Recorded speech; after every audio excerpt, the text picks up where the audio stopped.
Maaf atas keterlambatannya.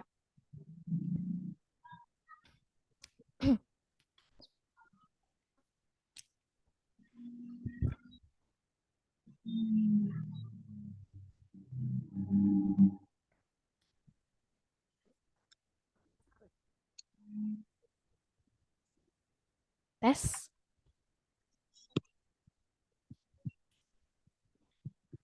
Udah. Burung anggrek. Ya, ada. Itu dia, oh di situ. Maaf ya teman-teman.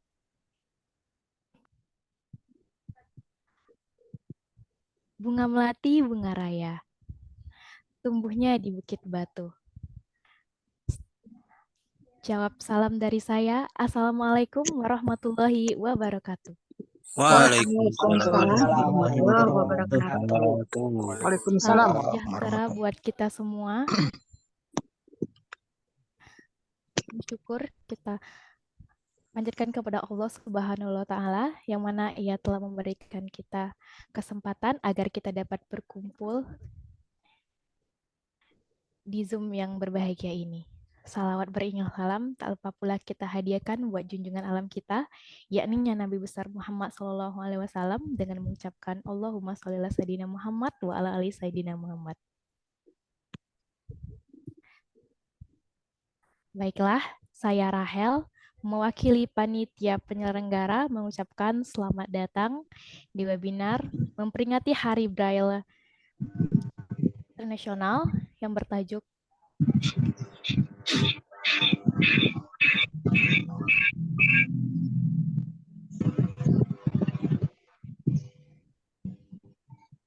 Jangan lupakan tulisan timbul meskipun pembaca layar telah muncul. Bersama GBM, Gelagar Bangsa Mandiri. Sebelum acara kita mulai, baiknya kita membacakan basmalah agar acara kita pada hari ini lancar. Bismillahirrahmanirrahim. Bismillahirrahmanirrahim. Selanjutnya, menyanyikan lagu Indonesia Raya diharapkan kepada seluruh peserta untuk berdiri.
Seluruh peserta diharapkan duduk kembali. Selanjutnya, sepatah kata dan laporan yang akan disampaikan oleh Ketua Panitia. Dalam hal ini yang akan disampaikan oleh Saudara Fauzan. Kepada Fauzan dipersilahkan. Halo, apakah suara saya terdengar jelas? Jelas. Oke. Dengar Baik. jelas. Kedengaran nggak? Assalamualaikum warahmatullahi wabarakatuh. Waalaikumsalam warahmatullahi wabarakatuh. Selamat pagi, salam sejahtera dan salam semangat untuk kita semua. Di sini saya sebagai Ketua Panitia dalam penyelenggaraan webinar peringatan Hari Braille Internasional ini akan menyampaikan beberapa hal terkait dengan webinar kita ini. Yang pertama, acara kita ini yakni webinar peringatan Hari Braille Internasional yang diselenggarakan oleh Gelagar Bangsa Mandiri dengan tema Jangan Lupakan Tulisan Timbul Meskipun Pembaca Layar Telah Muncul. Nah, di sini kemarin kami sangat mengapresiasi antusiasme dari para peserta. Yang mendaftar itu ada sekitaran 200-an. Cuman karena ada kendala di sistem atau gimana, ya mungkin teman-teman ada yang susah gabung ke grup atau gimana, jadi banyak yang double juga datanya gitu. Nah, jadi yang tergabung di grup itu ya lebih kurang 100-an lebih gitu. Kami mengucapkan terima kasih banyak atas antusiasme dari para peserta semuanya dimanapun berada. Semoga acara ini bisa bermanfaat untuk kita semua dan mengingatkan kita betapa pentingnya Braille itu dalam kehidupan kita, terutama disabilitas netra. Kita mengingat jasa dari penemu dari Braille itu sendiri. Maka dari itu, ini kita memperingati webinar peringatan Hari Braille Internasional yang jatuhnya sebenarnya pada tanggal 4 kemarin ya, hari Kamis gitu. Nah, saya mengucapkan terima kasih banyak kepada para panitia penyelenggara dan juga para peserta yang telah ikut serta dalam menyelenggarakan atau menyukseskan acara ini. Sekali lagi, saya selaku Ketua Panitia mewakili teman-teman panitia mengucapkan terima kasih banyak. Dan kami juga mohon maaf jika dalam hal ini penyelenggaraan ataupun proses pendaftaran, koordinasi antar panitia dan peserta itu masih banyak kendala. Kami maklum itu dan kami sadar itu bahwasanya kekurangannya banyak dari pihak kami. Dan kami akan jadikan itu untuk sebagai evaluasi ke depannya untuk meningkatkan lagi pelayanan ataupun proses dalam kegiatan yang lain yang akan datang mungkin akan kami laksanakan. Sekali lagi, saya mewakili teman-teman dari panitia penyelenggaraan webinar peringatan Hari Braille Internasional, mengucapkan terima kasih banyak kepada teman-teman semua yang telah ikut serta dalam menyukseskan acara kita ini. Mungkin sekian yang dapat saya sampaikan. Mohon maaf apabila ada salah kata dan kekurangan. Terima kasih banyak atas perhatiannya. Saya tutup dengan Assalamualaikum warahmatullahi wabarakatuh. Waalaikumsalam warahmatullahi wabarakatuh. Waalaikumsalam. Terima kasih kita ucapkan kepada Saudara Fauzan. Nah, buat teman-teman peserta semuanya, saya ingatkan untuk mute mikrofonnya selama acara berlangsung, kecuali di diskusi nanti jika ada yang ingin bertanya. Nah, selanjutnya masuk ke acara inti. Di acara inti ini saya tidak sendiri, akan dipandu oleh Kak Putra. Buat teman-teman juga, sekali lagi saya ingatkan, tolong mute mikrofonnya dan simak penjelasan dari pemateri yang ada nanti, karena ada kesempatan buat teman-teman mendapatkan hadiah dari kegiatan ini jika teman-teman menyimak selama pemateri menyampaikan informasi. Terima kasih kepada Kak Putra, kita persilahkan.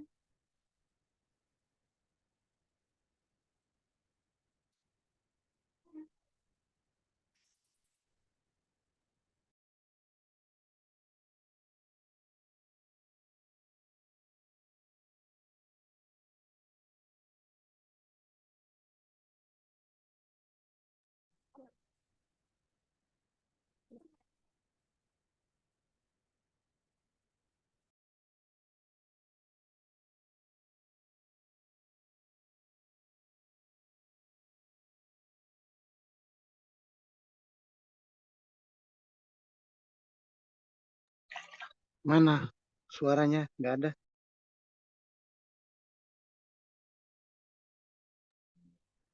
Moderator, mohon maaf.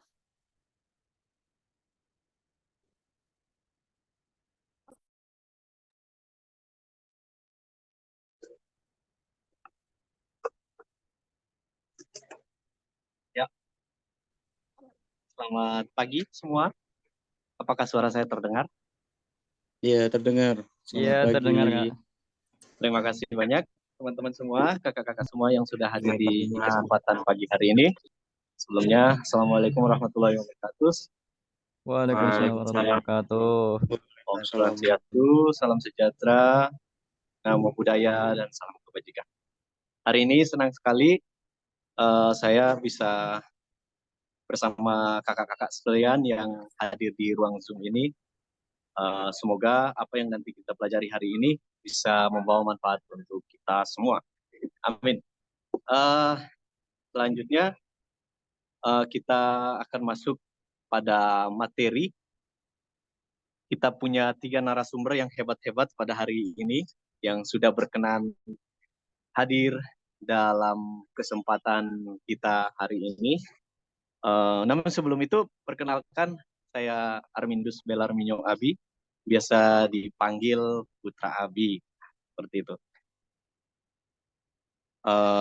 Sebelumnya saya akan membacakan secara singkat nama-nama dari narasumber kita. Mungkin sebagian itu sudah tidak asing di pendengaran teman-teman, tapi kita bacakan sedikit profil dan pendidikan terakhir mereka saat ini atau aktivitas mereka saat ini. Apa yang pertama ini?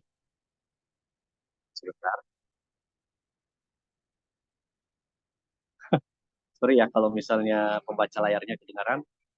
Jadi yang pertama itu ada Kak Nabila, lahir di Pangket pada tahun 2003, lahir di tanggal 22 Mei tahun 2003. Saat ini tinggal di perumahan dosen Unhas, Taman Rea, Kota Makassar. Pendidikan terakhir saat ini masih berkuliah di Universitas Hasanuddin. Pernah mengikuti lomba dan mendapatkan juara 1 lomba menulis dan pidato bertemakan sosial.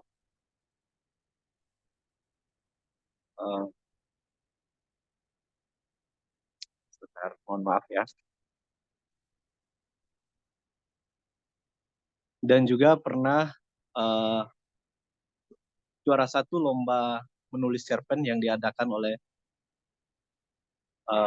LB Abioso.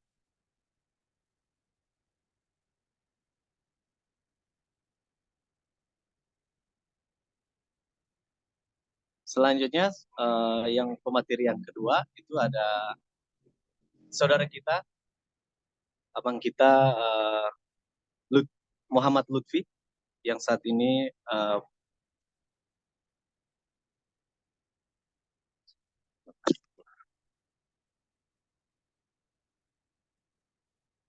ya, Muhammad Lutfi merupakan pelatih profesional psikoterapi psikososial yang berbasis pada neurolinguistik programming dan juga terapi emosional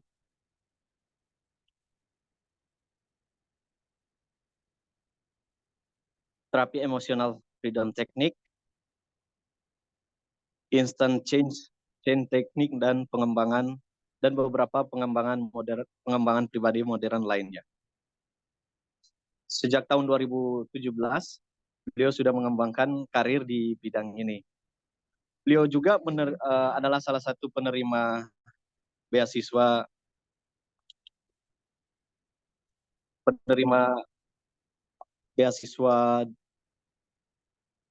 di Australia Scholarship, dan beliau mengambil program Magister Pekerja Sosial di Monash Universitas di Melbourne.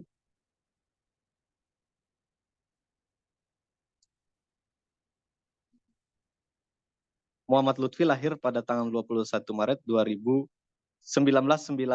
Mohon maaf.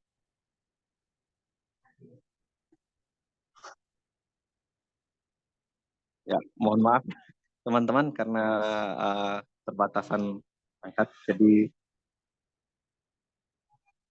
oke.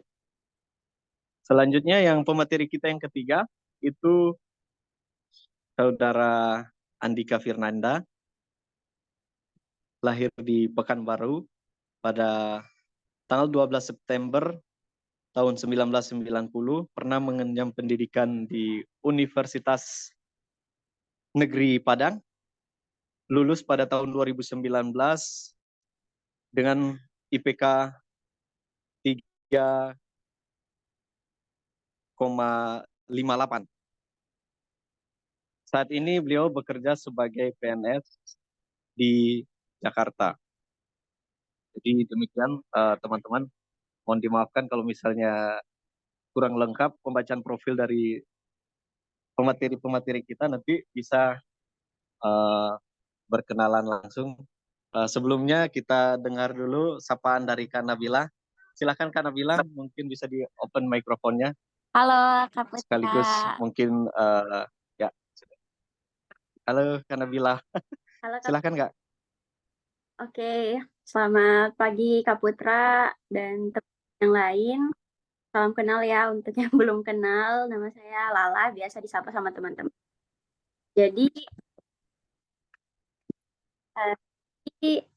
saya sekarang lagi kuliah ya, seperti yang Kak Putra kenalkan tadi. Dan saya itu, Kak Putra apa terdengar?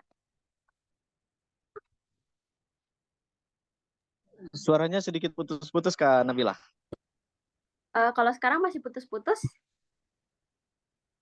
Ya, sudah lumayan lebih baik. Silakan. Oke. Jadi seperti tema kita ya pada hari ini soal Braille. Kalau teman-teman tunanetra memang identiknya sama Braille ya teman-teman.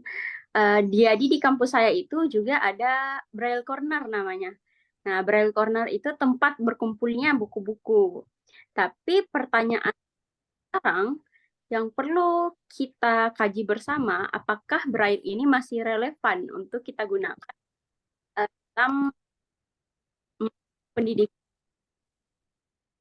Mungkin di sisi lain Braille tidak lagi relevan sih, karena untuk membaca Braille kita menggunakan waktu yang cukup lebih lama ketimbang kalau kita misalnya membaca pakai e-book atau kalau kita pakai reader untuk membaca e-book gitu kan.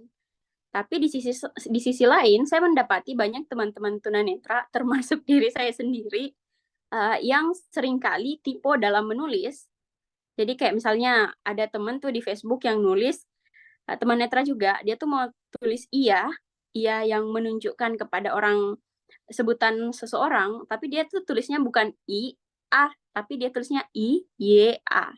Menurut saya kekeliruan serupa itu lahir dari teman-teman yang tidak membiasakan diri membaca Braille. Karena ketika kita baca Braille kan kita tahu ya ejaan dari kata-kata tersebut misalnya.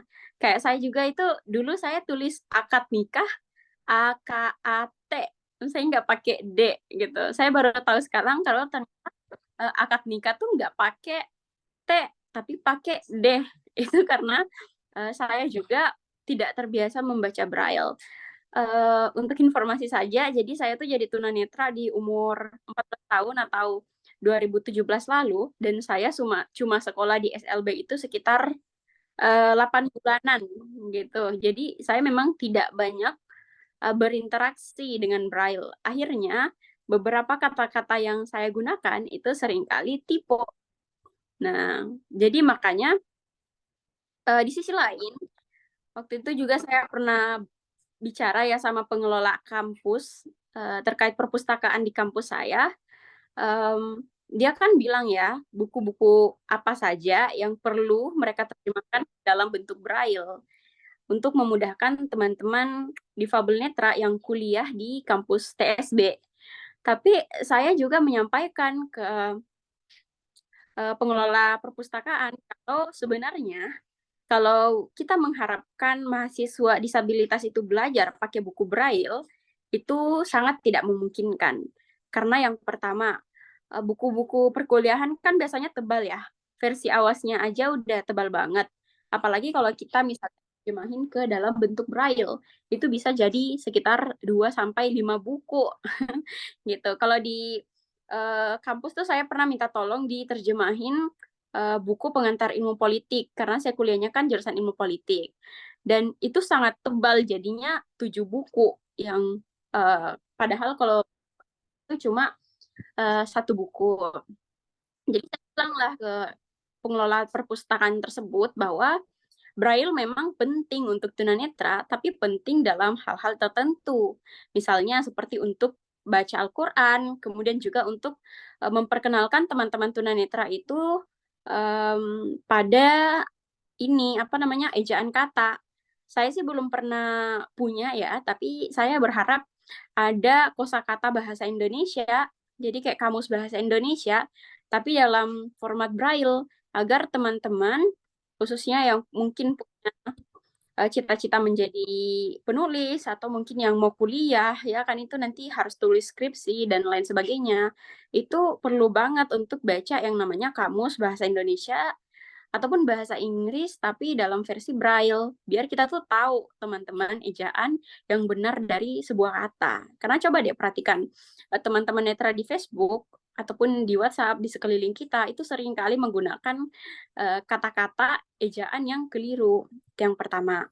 Dan yang berikutnya, kemarin waktu saya menghadiri konferensi gitu di Filipina, kan banyak negara-negara lain nih. Saya juga dapat informasi dari teman-teman di Kamboja kalau ternyata tuh teman-teman di Kamboja belum punya pembaca layar dalam bahasa mereka sendiri. Jadi kayak Damayanti nih, belum ada sana yang berbahasa Kamboja misalnya TTS-nya. Nah, jadi dalam berkomunikasi ataupun berkomunikasi dengan negara luar, biasanya tuh teman-teman dari Kamboja katanya tetap pakai Braille. Jadi Braille-nya tuh dikirim, maka mereka tuh memang sangat membutuhkan Braille di sana. Jadi itu sih, dan yang berikutnya lagi yang perlu kita ingat, kita tuh nggak bisa kayak kekeh dan emosian dengan pendapat kita. Karena seringkali juga saya dapat di media sosial, teman-teman tunanetra tuh sangat ekstrim ya dalam mempertahankan ideologi bahwa Braille itu penting, kita hanya harus menggunakan Braille, SLB itu penting, kita hanya harus sekolah di SLB. Sehingga kemudian yang terjadi, teman-teman di media sosial tuh berkelahi antar tunanetra hanya karena prinsip mereka berbeda.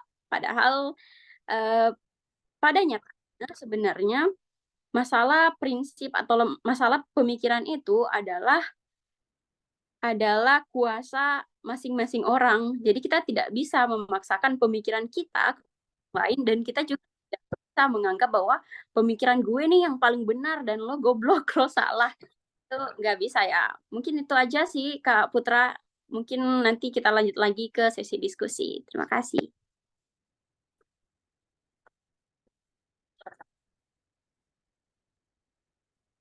Oke, terima kasih Kak Nabila.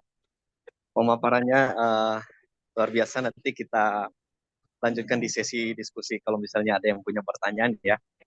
Oke, selanjutnya saya persilahkan Bang Lutfi untuk menyampaikan materinya. Silakan Bang Lutfi. Ya, Assalamualaikum warahmatullahi wabarakatuh. Waalaikumsalam. Ya, ya terima kasih buat Bang Putra dan teman-teman. Salam inklusi semuanya. Sebelumnya saya mau menyapa dulu di sini, ternyata ada ayah angkat saya, Pak Irwan Dwi Kustanto.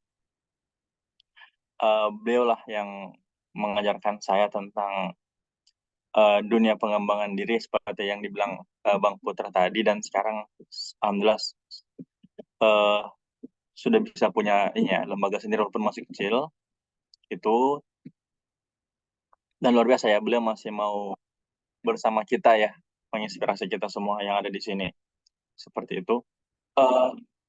Tentang Braille, beberapa minggu yang lalu saya ditelepon ya sama Rahel.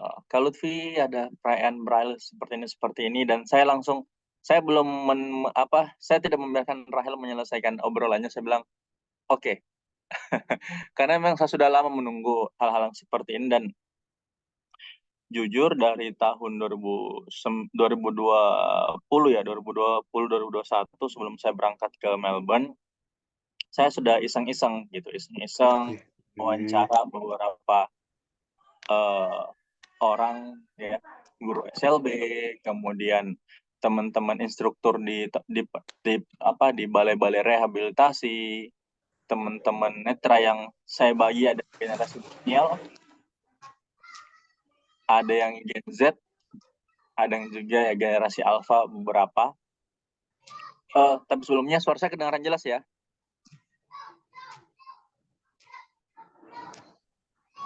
Jelas. Jelas, Bang. Jelas. Oke. Jelas, Kak, jelas. Pertama saya akan memulai dengan apa dan bagaimana posisi Braille saat ini, gitu, di tengah teman-teman netra, di tengah munculnya pembaca layar ini. Pertama harus diakui, kehadiran pembaca layar itu benar-benar merubah kultur belajar teman-teman netra, gitu. Jujur saya jadi netra itu tahun 2004. Kemudian saya belajar Braille itu tahun 2009. Ingat sekali saya belajar Braille. Saya belajar Braille Latin itu membaca dan menulis ya, itu 3 hari. Kemudian Braille Arab itu membaca dan menulis itu sebulan. Itu kemudian muncul sebuah pernyataan dari guru saya saat itu. Kenapa saya cepat?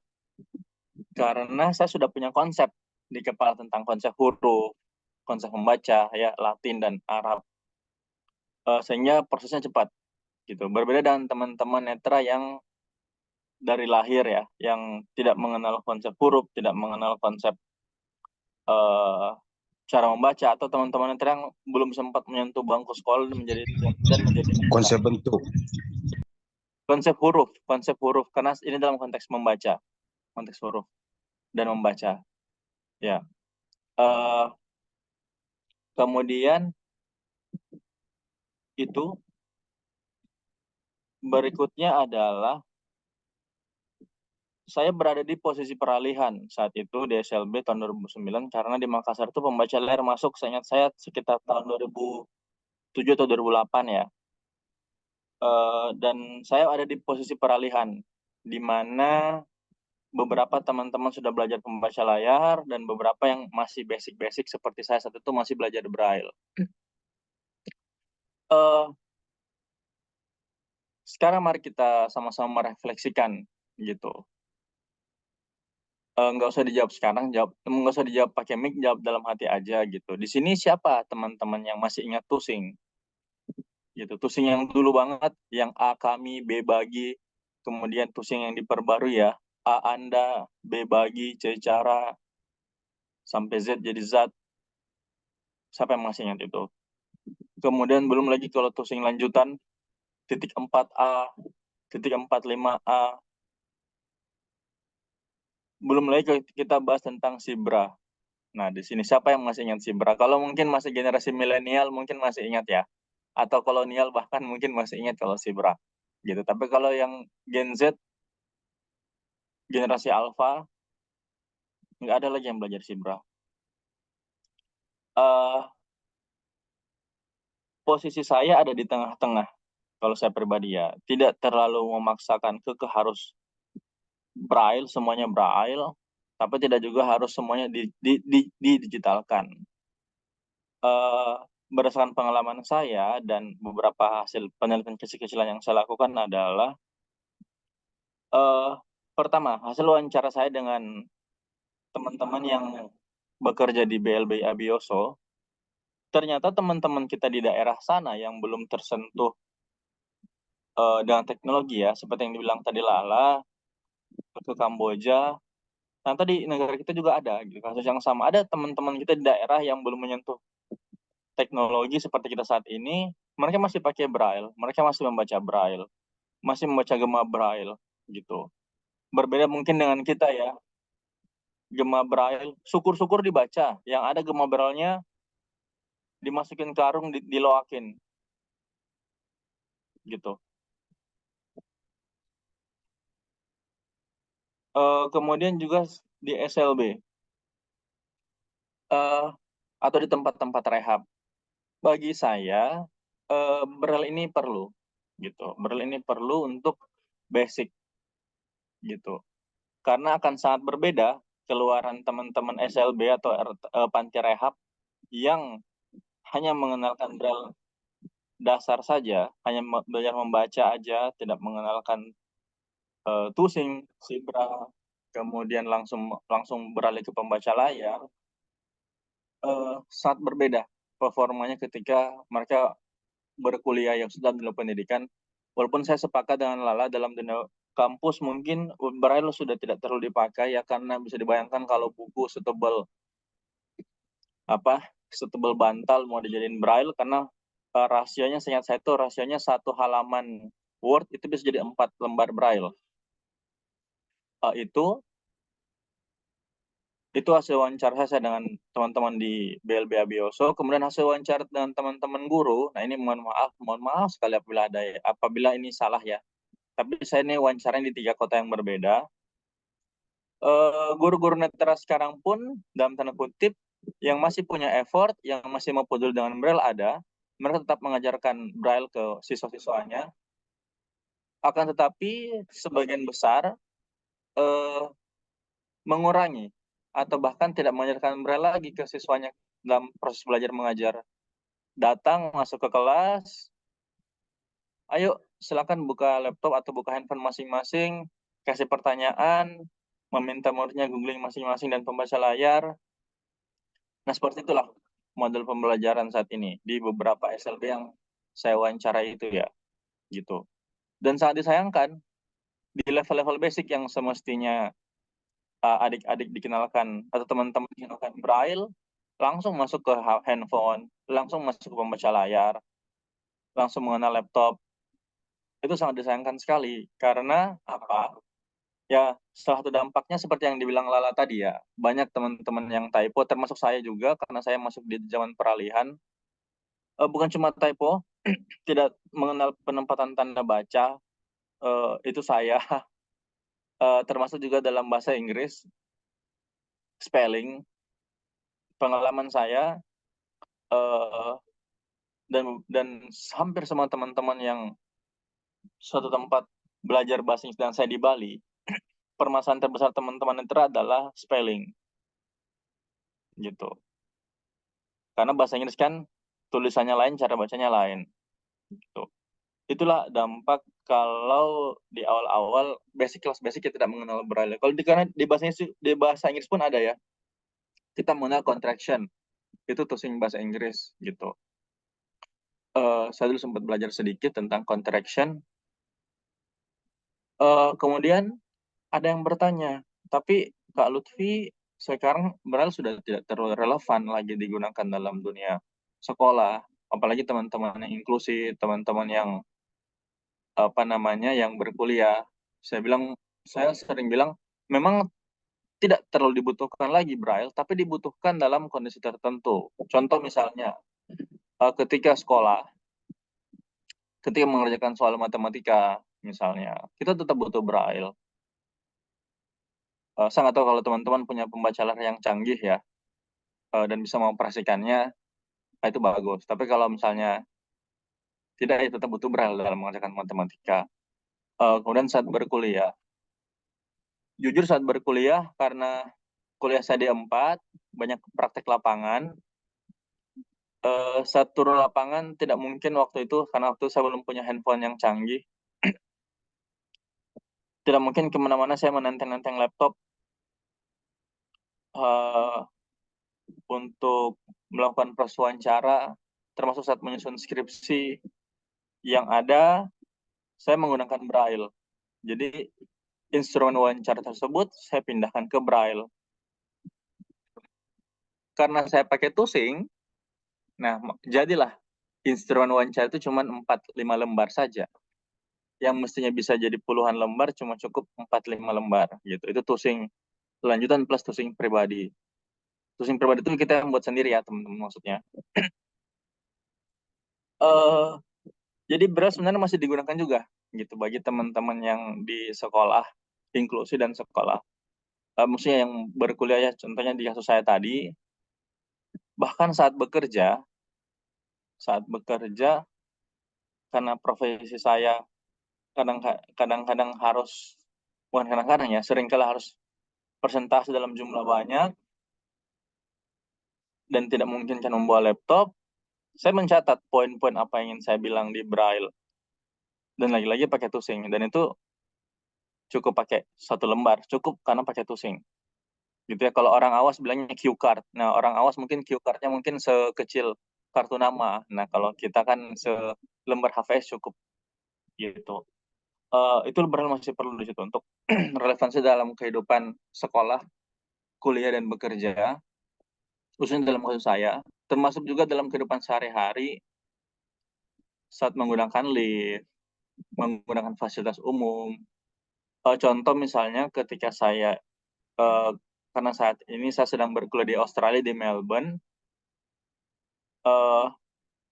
di sini teman-teman masih sangat menggunakan Braille juga ya, di fasilitas umum, di halte bis, di stasiun kereta, di stasiun tram, bahkan beberapa papan-papan pengumuman itu masih menggunakan Braille nih. Misalnya saya mau ke jurusan A ke B, nah di papan pengumuman itu saya tinggal raba, oh ini seperti ini. Nah, jadi bahkan di Australia sekalipun, yang dalam gambaran saya di awal sebelum ke Australia sangat teknologi banget, mereka tetap pakai Braille di fasilitas umumnya, di fasum-fasumnya tetap pakai Braille. Nah, kebayang kalau teman-teman yang nggak tahu baca Braille, misalnya, kan repot. Gitu. Termasuk juga di pesawat nih. Saya nggak tahu teman-teman apakah sempat tidak meraba kartu keselamatan yang ada di pesawat itu kan pakai Braille juga. Bayangkan kalau teman-teman yang tidak belajar Braille atau hanya belajar Braille dasar saja, apa yang terjadi ketika kita kehilangan Braille kita?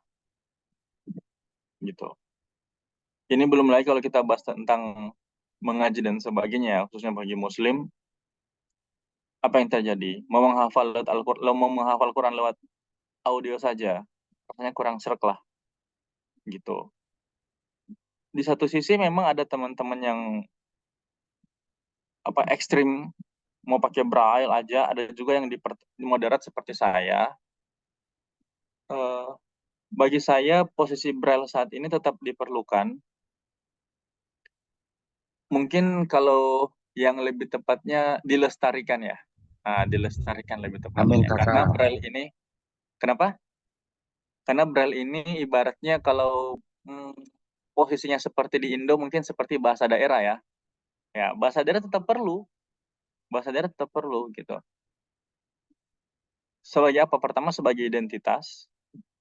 Dan yang kedua, bahasa daerah itu perlu juga sebagai bahasa komunikasi antar kita nih, ketika kita ketemu di luar, kita bisa pakai Braille ya. Atau misalnya bisa jadi bahasa sandi nih ya. Saya tuh sering tuh lucu-lucu lihat teman-teman yang buat status Facebook, pakai kode-kode braille ya seru aja gitu lihatnya. Apa namanya? Itulah gitu. Itulah bagian dari diri kita. Tapi ya tetap juga harus belajar teknologi gitu. Bahkan dalam rapat nih ya, saya pernah beberapa kali rapat meeting bawa laptop tapi mati lampu. Orang awas bisa buka note, mereka bisa buka buku pakai pulpen ya. Saya juga bisa bawa kertas pakai reglet sama pen. Dan itu kejadian beberapa kali. Bahkan itu menjadi kesempatan saya mensosialisasikan braille ke mereka. Sebenarnya seperti ini loh. Gitu. Begitupun saat bersekolah. Ini jadi sarana buat mendapatkan teman-teman ya. Karena akan banyak teman-teman yang penasaran, itu apa Lutfi, ini apa gitu ya. Akhirnya banyak teman-teman gitu. Kita punya banyak teman-teman saat bersekolah dan saat berkuliah. Gitu. Bahkan beberapa kesempatan saya sengaja ngeluarin braille saya gitu. Reglet dan pen buat nyatet-nyatet. Mereka belajar braille. Itu sisi lain dari menggunakan braille di lingkungan teman-teman dan lingkungan masyarakat. Kemudian hal terakhir mungkin ya sebagai pengantar dari saya, teknologi pun sebenarnya tetap mengakomodasi braille. Misalnya ada teman-teman ada yang masih menggunakan papan ketik braille ya. Saya lupa apa nama aplikasinya ya, karena saya bukan orang yang tech savvy, orang yang jago teknologi. Enak juga pakai itu ya, pakai ketuk-ketukan jari gitu, seru juga. Dan itu nggak akan ada yang ngerti kita ngetik apa. Itu bagian dari privasi kita gitu sebagai difabel netra. Itu mungkin sedikit pengantar dari saya. Sebenarnya banyak yang ingin saya sampaikan, tapi mungkin cukup sebagai pengantar. Terima kasih teman-teman.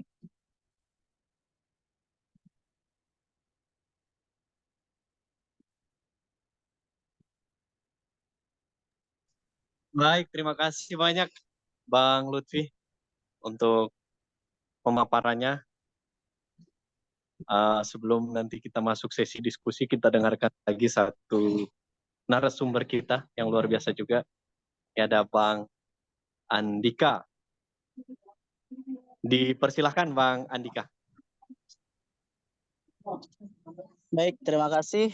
Assalamualaikum warahmatullahi wabarakatuh. Waalaikumsalam. Waalaikumsalam warahmatullahi wabarakatuh. Ya, selamat pagi untuk teman-teman semua. Mungkin saya buka dulu dengan pantun terlebih dahulu ya. Beras tagih ke Kota Medan. Cakep. Balik dari sana jangan lupa oleh-olehnya. Selamat Cakep. pagi kepada seluruh teman-teman. Semoga kita selalu bahagia. Amin. Ya, terima kasih kepada moderator atas kesempatannya. Izinkan mungkin di sini saya mau menyampaikan beberapa hal terkait tema kita hari ini ya, memperingati Hari Braille Internasional gitu.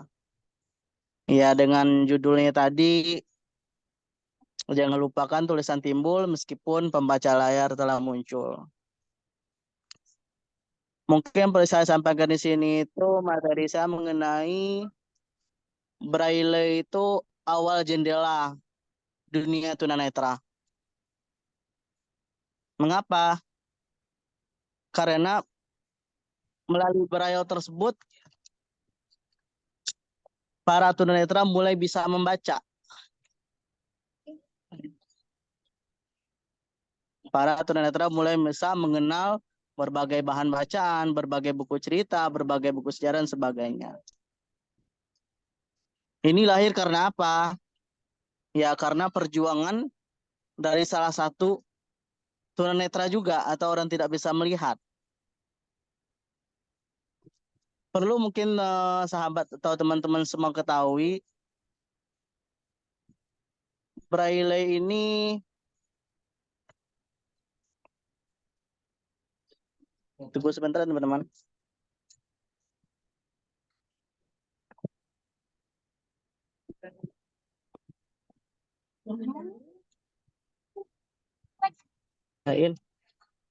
Tolong ini dong, kocok dulu ya.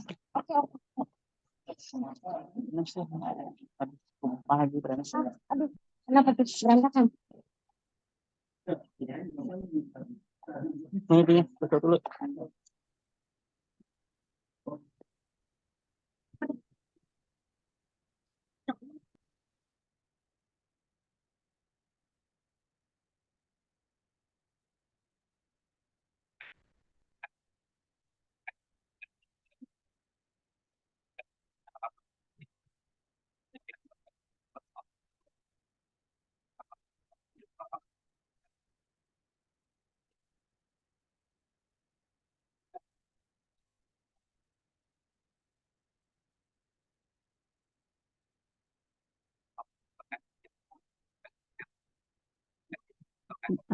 Maaf teman-teman, nggak bisa dengar suaranya. Saya nggak bisa dengar. Mohon maaf, teman-teman, apakah suaranya terdengar? Saya tidak bisa mendengar. Terima kasih. Suaranya hilang. Suaranya hilang juga, nggak kedengaran, Pak. Iya, suaranya hilang, Kak. Tidak kedengaran. Terdengar. Oke, Iya, suaranya juga Saya sayup-sayup, sabar tidak dulu ya terdengar ini. teman-teman. Teman-teman, Halo, suara saya ada? Halo, halo. ya sudah. Ya, Iya, ini baru silakan, ada, Pak. Kak. Ada. Oke, sudah ya. Ya, silakan Ya, Bang. saya lanjut lagi ya. Siap, lanjutkan. Ya, mungkin teman-teman sudah tahu siapa yang awal mulanya melahirkan huruf Braille ini ya. Itu seorang tunanetra yang tunanetranya karena kecelakaan awalnya. Karena bermain pisau dia kecelakaan. Jadi dia terinspirasi menghadirkan atau melahirkan tulisan Braille sendiri ini, yaitu karena ada tentara dari Prancis. Ya, awalnya ini adalah tulisan malam namanya. Tulisan malam. Karena sesuai perkembangannya, akhirnya dinamakan Braille karena sesuai nama dia sendiri. Nama itu Louis Braille. Awal tercipta huruf Braille perlu perjuangan. Dulu terjadi penolakan di daerah Perancis tersebut. Sehingga apa yang telah dibikin oleh Louis Braille tersebut di sekolahnya dimusnahkan gitu. Jadi tunanetra tidak bisa membaca lagi. Tapi beberapa tahun kemudian, yaitu sekitar tahun 1847, nah itu huruf Braille ini kembali munculkan di Inggris sehingga baru diresmikan tahun 1851. Itu cukup panjang sejarah Braille ini, yang awalnya diciptakan itu atau dilahirkan pada 1809. Baru diresmikan 50 tahun kemudian. Itulah perjuangan. Ya, makanya di momentum hari memperingati Braille ini, kenapa kita bisa merenungkan gitu. Soalnya banyak tunanetra sekarang seperti dikatakan Bang Lutfi, dikatakan Kak Nabila tadi, itu sudah tidak mau untuk mempelajari Braille tersebut. Karena apa? Karena susah merabanya, karena capek untuk merabanya dan capek buat menulisnya gitu. Tapi perlu teman-teman ketahui, huruf Braille ini merupakan apa ya? Identitas lah bagi tunanetra gitu. Ya, identitas bagi tunanetra. Kalau ada tunanetra yang tidak bisa Braille itu sangat disayangkan gitu. Ya, meskipun dia tergolong orang pinter, jago teknologi dan sebagainya, tapi setidaknya harus menguasai identitas ini. Sama kayak dijelaskan Kak Lutfi tadi, ya kita orang, misalnya contoh bahasa daerah gitu, dicontohkan Kak Lutfi tadi. Misal orang daerah Makassar tidak bisa bahasa Makassar, itu sangat disayang sekali gitu. Jadi melupakan identitasnya diri sendiri gitu. Kak, ini Berapa? uang masuk 18. 16. Baru potong satu ya. Ya. Ya begitu. Oke, mau ngasih gak sumbangan kelasnya? Kalau sakit tuh. Oke, jadi itu. Jadi makanya kita jangan melupakan identitas kita sendiri gitu. Dan di Indonesia pun yang menggunakan Braille banyak sekarang, ATM juga ada Braille-nya. Kalau teman-teman nggak bisa baca Braille di ATM, ya percuma doang diadakan ATM itu Braille-nya gitu. Dan alhamdulillah teknologi zaman sekarang juga banyak yang menggunakan Braille. Seperti jelaskan Kak Luffy tadi juga. Perusahaan-perusahaan elektronik juga banyak mengeluarkan teknologi berupa Braille. Dulu perusahaan Nokia itu pernah meluncurkan Nokia N770. Tapi tak beredar di Indonesia, tidak tahu juga saya tidak pernah menemukan HP itu. Yang berdasarkan survei saya, dia telah mengeluarkan HP yang bisa diraba pakai Braille. Terus di daerah Hong Kong, Samsung juga pernah mengeluarkan sebuah HP yang bernama Touch Messenger. Tapi di Indonesia kayaknya tidak beredar gitu. Itu teknologi yang udah dikombinasikan dengan Braille tersebut. Di Indonesia sendiri belum terkenal. Makanya di momen ini mungkin teman-teman dapat mempelajari huruf Braille tersebut, minimal dasar untuk membacanya kita punya. Sangat disayang sekali. Misal tidak ada yang bisa baca Braille, nanti Braille bisa musnah sendiri. Khususnya di Indonesia dan negara kita. Dan Braille itu juga bisa memudahkan kita. Kenapa? Kita bisa, misalnya kita punya kerja kantoran, ya. Kita bisa membuat data, membuat arsip dengan menandakan menggunakan Braille. Nah, kita bisa menggunakan Braille untuk menandakannya. Misal teman-teman di kantoran banyak punya arsip, ini arsip apa, ini arsip apa. Tidak mungkin dong kita suruh bacakan orang, ini arsip apa ya, ini arsip apa ya. Jadi kita bisa mandiri dengan menggunakan Braille tersebut. Seperti saya mengajar sekolah seperti itu. Ini arsip apa, ini arsip apa, jadi saya tahu arsip kita itu. Dan di dokumen-dokumen kita pun nantinya juga bisa kita tambahkan huruf Braille atau tempel huruf Braille. Bisa kita memudahkan kita. Gitu. Ya meskipun banyak pembaca layar, ya tidak sempurna huruf Braille lah membacanya gitu. Lebih memudahkan kita. Dan Braille pun dimanapun bisa kita buat gitu. Tidak harus kita menggunakan HP apa, kita penting membawa reglet dan stylus saja. Tuh, di dalam perkuliahan juga bisa membantu. Atau dalam sekolah juga membantu. Seperti kata Kak Lutfi tadi, ya dalam matematika itu harus pakai Braille kita. Kalau pakai otak doang ngingatnya, apalagi kalau rumus yang panjang, aduh, itu ingat ulur biasa. Apalagi kalau teman-teman misalnya, kalau dalam mengingat dia cepat lupa, seperti saya ini, saya cepat lupa kalau dalam mengingat, itu udah ngeblank semua itu. Nggak ada lagi gitu. Ya mungkin kalau kita modal pendengaran doang ya cukup terbatas, makanya kita harus juga butuh yang namanya Braille itu tersendiri. Yang keluar Pak itu pendek. Itu mungkin tentang pentingnya Braille ini untuk kita munculkan lagi teman-teman semua.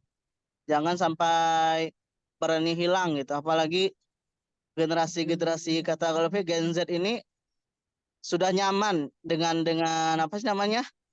Dengan apa sih itu istilahnya? Dengan teknologi sekarang gitu. Semuanya bisa gitu.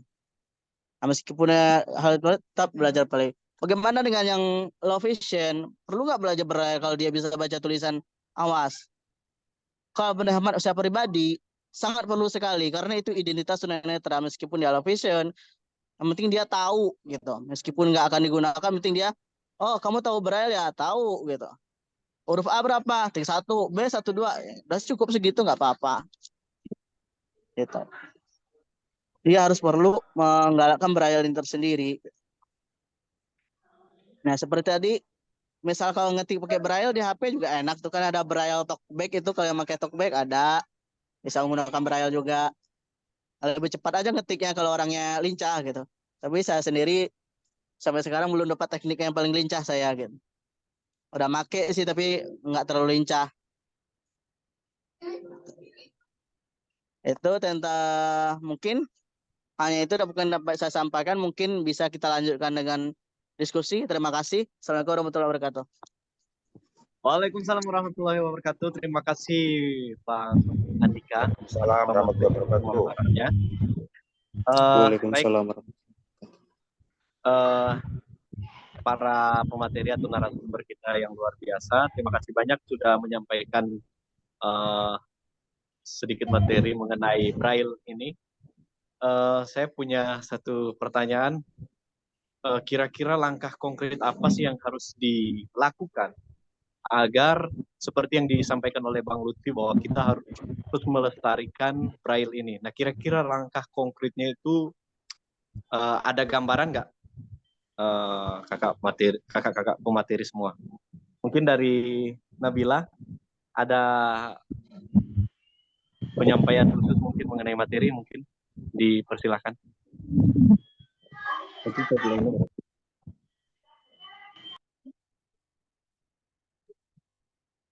Ada Kak Nabila? Oke, baik. Kalau nggak ada mungkin Kak Lutfi dulu. Kak Nabilanya mungkin masih ada kesibukan. Kak Lutfi mungkin bisa menjawab sedikit gambarannya kira-kira seperti apa untuk para generasi muda. Ya, yang pertama bagi saya ini dimulai dari dunia pendidikan dulu.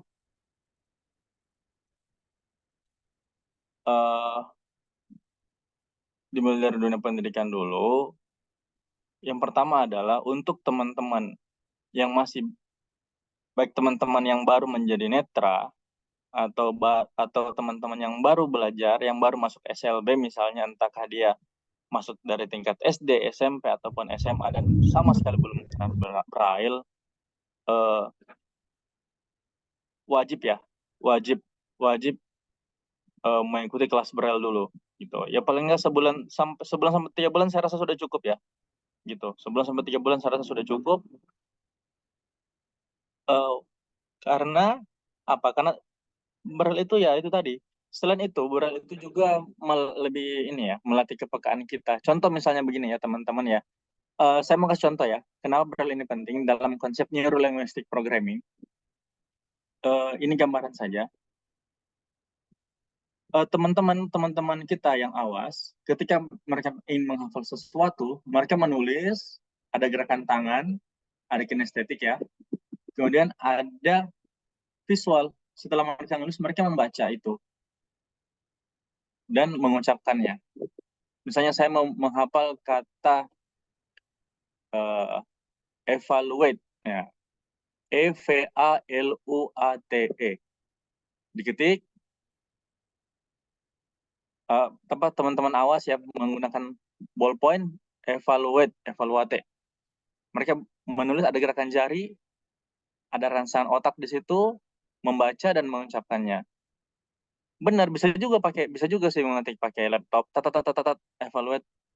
Tapi yang kita tekan tombol. Beda ketika kita menggerakkan jari kita langsung ya, mengarahkan stylus di reglet, tep gitu. Kemudian setelah itu kita membacanya, merabanya sendiri dengan ujung jari kita. Nah, itu akan ada. Secara neurolinguistic teori NLP ini akan lebih mudah menghafal, akan lebih mudah mengingat. Dan memang seperti itu konsep belajar yang seharusnya. Itu dari tingkat pendidikan. Kemudian pendidikan lanjut, ini titipan ya buat teman-teman guru-guru. Semoga di sini ada teman-teman dari ITGI, ada teman-teman dari guru-guru manapun deh. Gitu, guru-guru netra. Saya berharap tidak lagi model seperti yang saya sampaikan tadi ya, datang masuk ke kelas, minta muridnya, ayo kita belajar ini, silakan googling masing-masing, ya, gitu.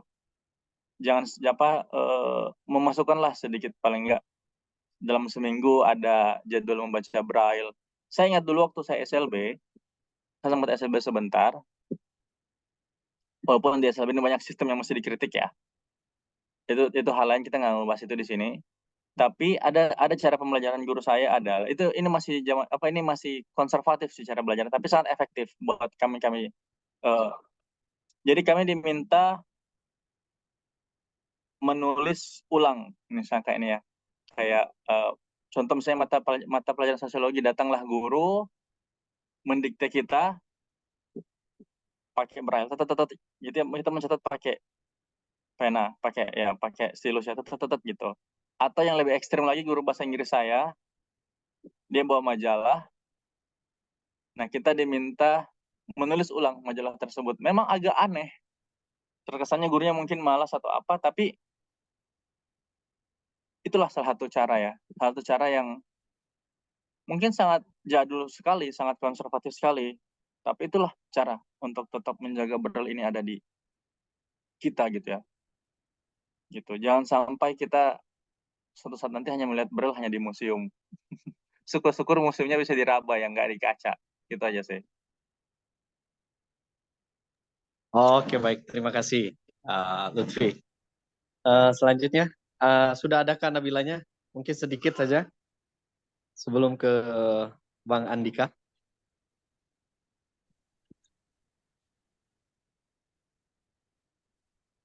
Kak Nabila? Oke, baik. Sepertinya masih ada kesibukan di belakang ya. Selanjutnya, Bang Andika, sedikit saja mungkin untuk Ya, baik. Terima kasih untuk pendengar. Kak Putra, Kak Abi. Ya, mungkin saya ada menyampaikan dua hal di sini yang perlu kita garis bawahi. Yang pertama, kita harus menyadari identitas gitu, identitas kita. Ya, Braille ini harus kita sadari sebagai identitas di dunia tunanetra, dan dengan Braille ini merupakan jendela kita, jendela ilmu kita gitu. Dan yang kedua, kita harus sadari kita harus menumbuhkan dunia membaca gitu. Selama ini kita tidak pernah membaca.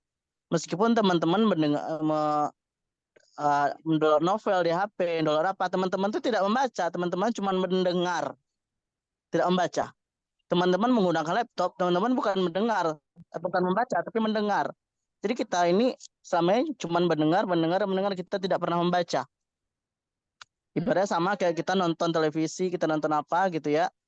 Nah, kita cuma mendengar doang. Jadi marilah kita tumbuhkan langkah awal kita menumbuhkan yang pertama itu tadi sadari itu identitas kita Braille itu sebagai disabilitas netra.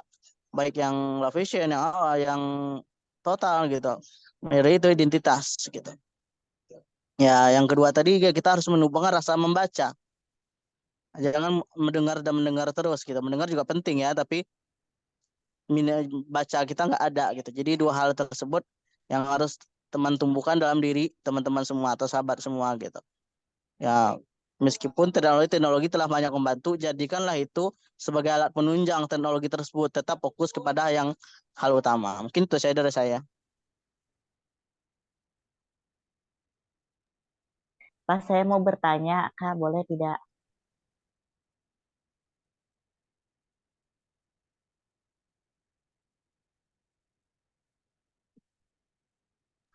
Belum dibuka diskusinya. Tunggu dulu, tunggu.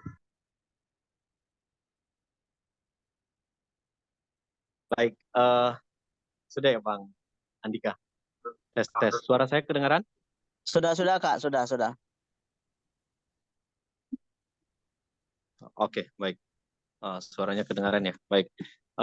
Terima kasih para pemateri kita. Selanjutnya kami buka sesi diskusi untuk teman-teman yang mau bertanya. Silakan. Apakah saya boleh bertanya? Dengan Saya siapa yang takut disebutkan nama ya, mohon maaf. Satu-satu ya teman-teman. Jadi nanti kalau bisa press hand duluan nanti supaya teman-teman nanti biar kita menyesuaikan siapa yang memberikan pertanyaan terlebih dahulu. Silakan yang duluan tadi. Bang siapa? Ya, Saya boleh. Uswandi. Saya perkenalkan, nama saya Uswandi. Oke, ya. Saya sudah Uswandi dulu. Silakan. Jadi gini Kak, jadi saya kan kemarin kan sekolah inklusi yang jarang digunakan. Kenapa ya tulisan tusing itu jarang digunakan buat tunanetra gitu Kak?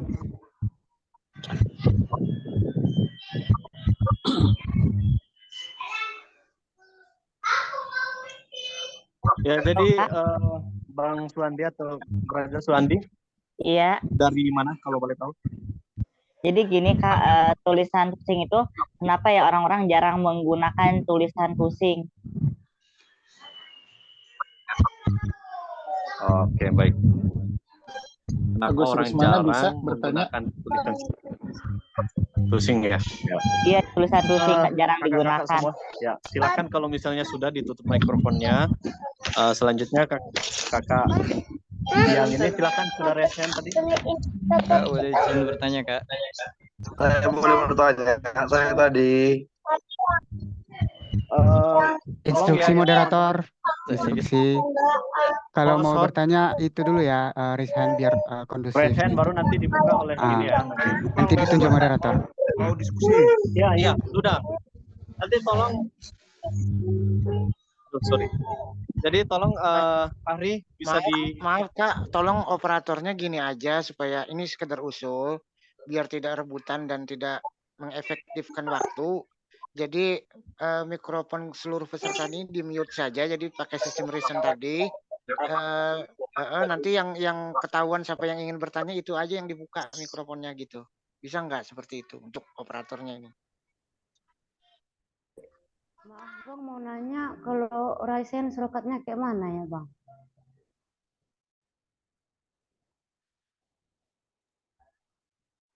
Raise hand-nya itu di sebelah kanan Bang, Mbak di ini. Di sampingnya obrolan. Ada reaksi. Reaksi ya. Tadi abang siapa yang sudah buka mikrofon tadi? Silahkan. Rizal Kak. Tadi. Rizal. Dari mana? Dari Kabupaten Malang sih Kak. Saat ini sedang kuliah di UNESA di semester 8.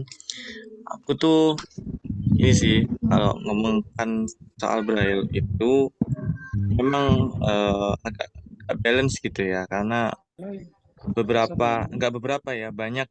banyak tokoh yang bilang bahwa, dan itu masalahnya tokohnya itu berkecimpung dalam bidang pendidikan gitu setahu saya gitu ya. Bilang bagaimana nggak usah lah gitu, karena kan ini sudah teknologi sudah maju, ngapain nggak pakai Braille. Nah, padahal mereka itu, nah seperti yang siapa tadi dari narasumber, saya lupa antara Mas Andika atau Mas Lutfi ya kalau nggak salah, yang membahas seputar tentang novel. Maksudnya itu tuh hanya mendengar gitu, nggak membaca, sehingga kadang-kadang kita tuh nggak tahu gitu kata-katanya itu tulisannya kayak gimana sih, ejaannya seperti apa. Misalnya di rumahku itu dinya di spasi apa enggak. Nah, kadang-kadang literasi dari tunanetra itu masih minim banget gitu menurut saya. Kebetulan saya juga backgroundnya di prodi pendidikan bahasa Indonesia sih, jadi benar-benar saya memperhatikan literatur banget, dan itu banyak yang kurang. Nah, saya bertanya, yang ingin saya tanyakan itu bagaimana ya caranya merubah mindset ke mereka-mereka yang menganggap bahwa teknologi ini udah maju, udah berkembang pesat gitu. Nah, jadi kalau teknologi udah berkembang pesat, ngapain masih pakai Braille gitu? Nah, sedangkan mereka kayak gitu pendapatnya. Nah, itu kira-kira untuk merubah mindset atau paling enggak cara kita mengkampanyekan Braille di tengah-tengah kemajuan teknologi ini seperti apa gitu. Ini saya bertanya ke ketiga narasumber, nggak apa-apa sih. Saya nggak spesifik. Bisa Mas Lutfi, Mas Andika, atau Mbak Mei. Terima kasih. Oke, terima kasih. Agus Rusmana bisa bertanya. Satu pertanyaan lagi. Izin bertanya. Dari Agus Rusmana bisa. Izin bertanya. Izin bertanya. Izin Agus Rusmana bisa. Bisa, saya bertanya lagi ya. Halo. Halo, saya ingin bertanya. Siapa? Halo. Saya Agus Rusmana bisa bertanya. Izin bertanya. Mohon maaf ya kakak-kakak semua, tolong jangan dibuka mikrofonnya dulu. Nanti kan sudah raise hand, nanti disebutkan siapa yang bertanya duluan ya. Jadi supaya efisiensi waktu. Nanti teman-teman yang mau bertanya raise hand saja, nanti akan kita sebutkan namanya lalu bertanya. Jadi ini sudah satu pertanyaan lagi, ada dari satu pertanyaan dari Mutiara Suci Ramadhani. Silahkan dibuka mikrofonnya dan dilepas itu ya, diturunkan raise hand-nya supaya nanti teman-teman yang belum bertanya bisa kelihatan. Ya, silakan. Baik, apa suara saya dapat jelas terdengar? Jelas, jelas. Silakan. Baik. Sebenarnya di sini saya lebih bukan untuk bertanya, tapi lebih untuk meminta atau mengetahui pendapat dari masing-masing pemateri gitu. Untuk nanti menjawabnya mungkin boleh salah satu saja atau ketiga pemateri itu lebih baik agar kita bisa membuka diskusi dan membagi ilmu gitu. Nah, seperti dari materi yang telah disampaikan dari ketiga pemateri itu dari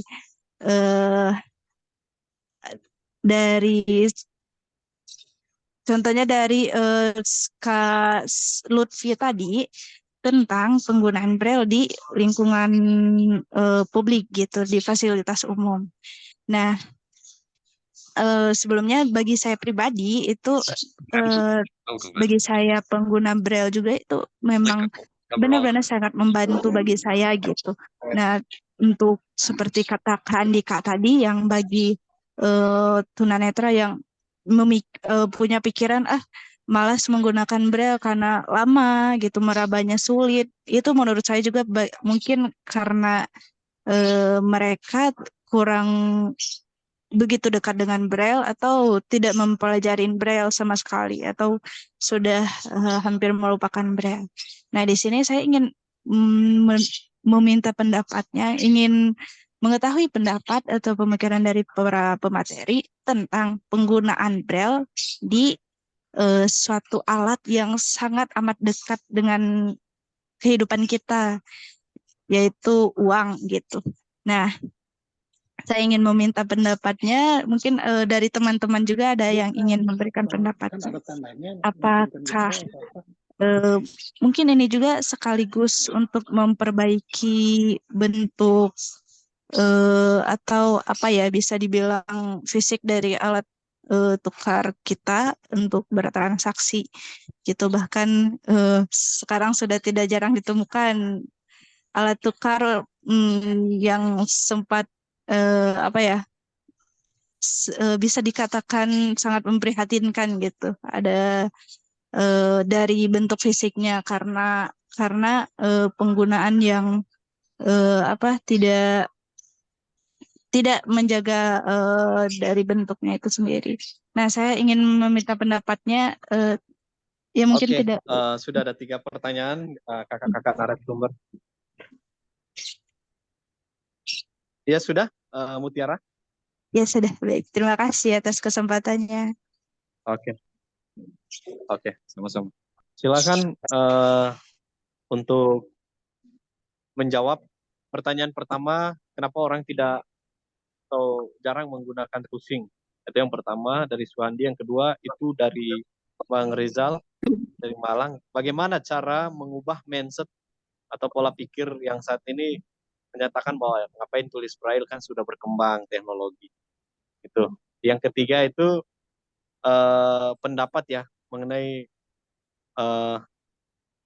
fisik atau alat tukar ya tadi. Jaringan saya putus-putus. Ya silahkan. Penggunaan Braille pada uang gitu, Kak. Oke, siap. Penggunaan Braille pada uang. Ya. Silahkan. Nabila sudah ada?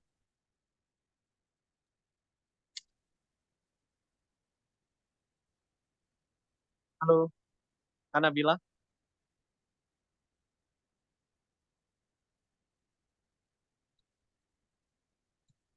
Nggak ada ya. Silahkan Bang Lutfi deh. Dipersilakan.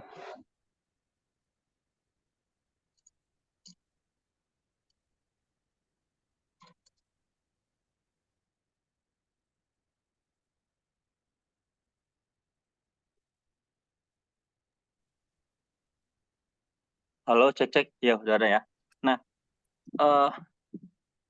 suara saya kedengaran ya, teman-teman ya. Pertama, untuk tusing. Nah, kenapa jarang menggunakan tusing? Yang pertama, saya nggak tahu nih, maksudnya gimana, Mas Uswandi gimana? apakah Mas Susandi mau bertanya kenapa misalnya kayak bahan bacaan Braille jarang memakai tusing, atau kenapa tusing jarang digunakan di dunia pendidikan? Saya kurang paham. Coba mungkin bisa diklarifikasi dulu, Mas Susandi. Jadi gini Kak, kan orang-orang banyak yang nulis kayak tulisan tusing itu jarang digunain gitu Kak. Oh, oke, paham. Oke. Ya, jawabannya satu, karena nggak tahu tusing. Bagaimana cara memakai tusing kalau nggak tahu tusing? Saya yakin teman-teman yang tahu tusing akan lebih memilih menggunakan tusing. Itu jawabannya singkat. Ya itu ya. Kalau nggak tahu tusingnya, apa yang mau ditusingkan ya? Kecuali mau buat tusing pribadi, tapi resikonya tusing pribadi itu suka lupa.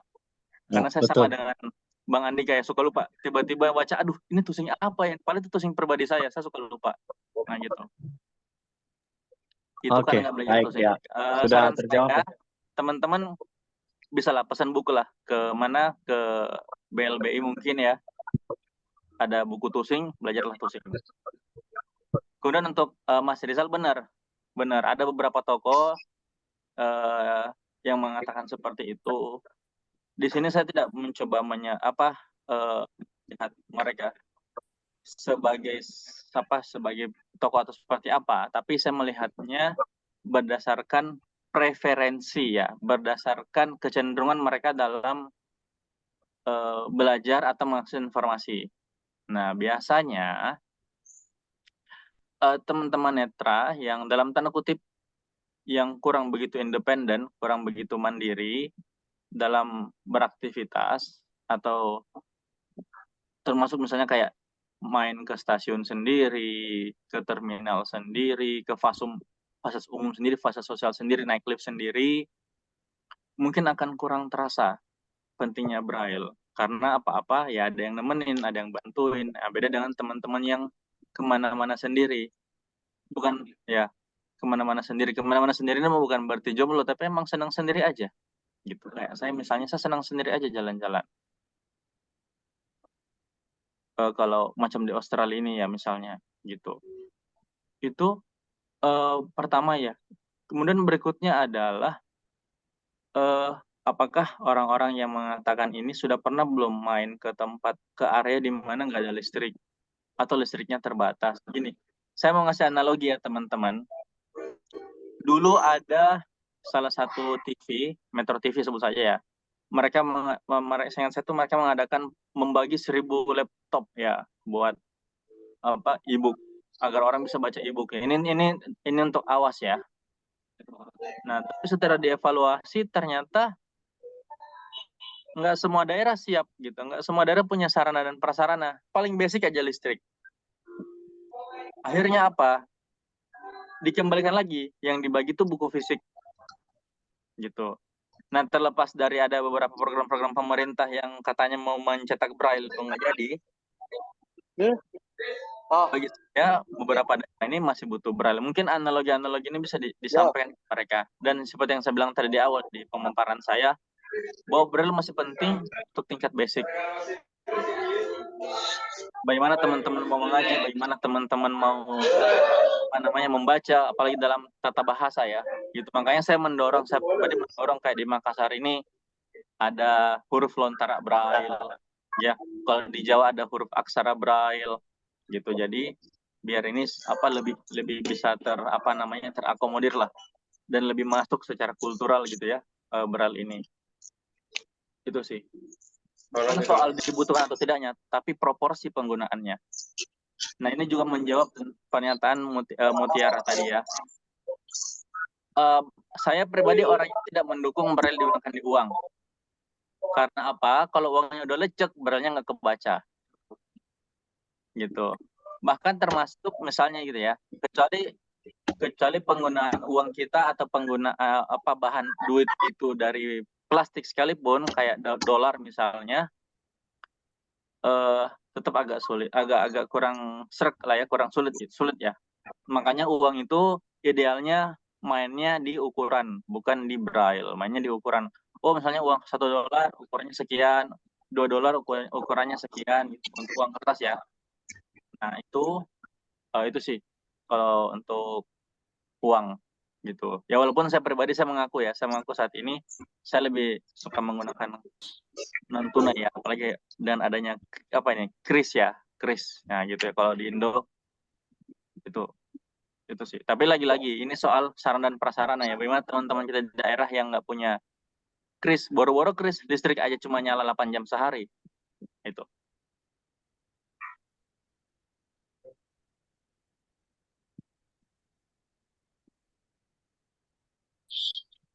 Saya bisa bertanya, Agus Rusmana. Sebentar ya Bang, nanti akan dipanggil. Bang, Silakan. saya sudah lambaikan tangannya. Oke, sudah dijawab ya Mutiara. Mungkin Bang Andika mau menambahkan, silakan Bang. Ya, terima kasih. Mungkin saya tidak terlalu banyak ya.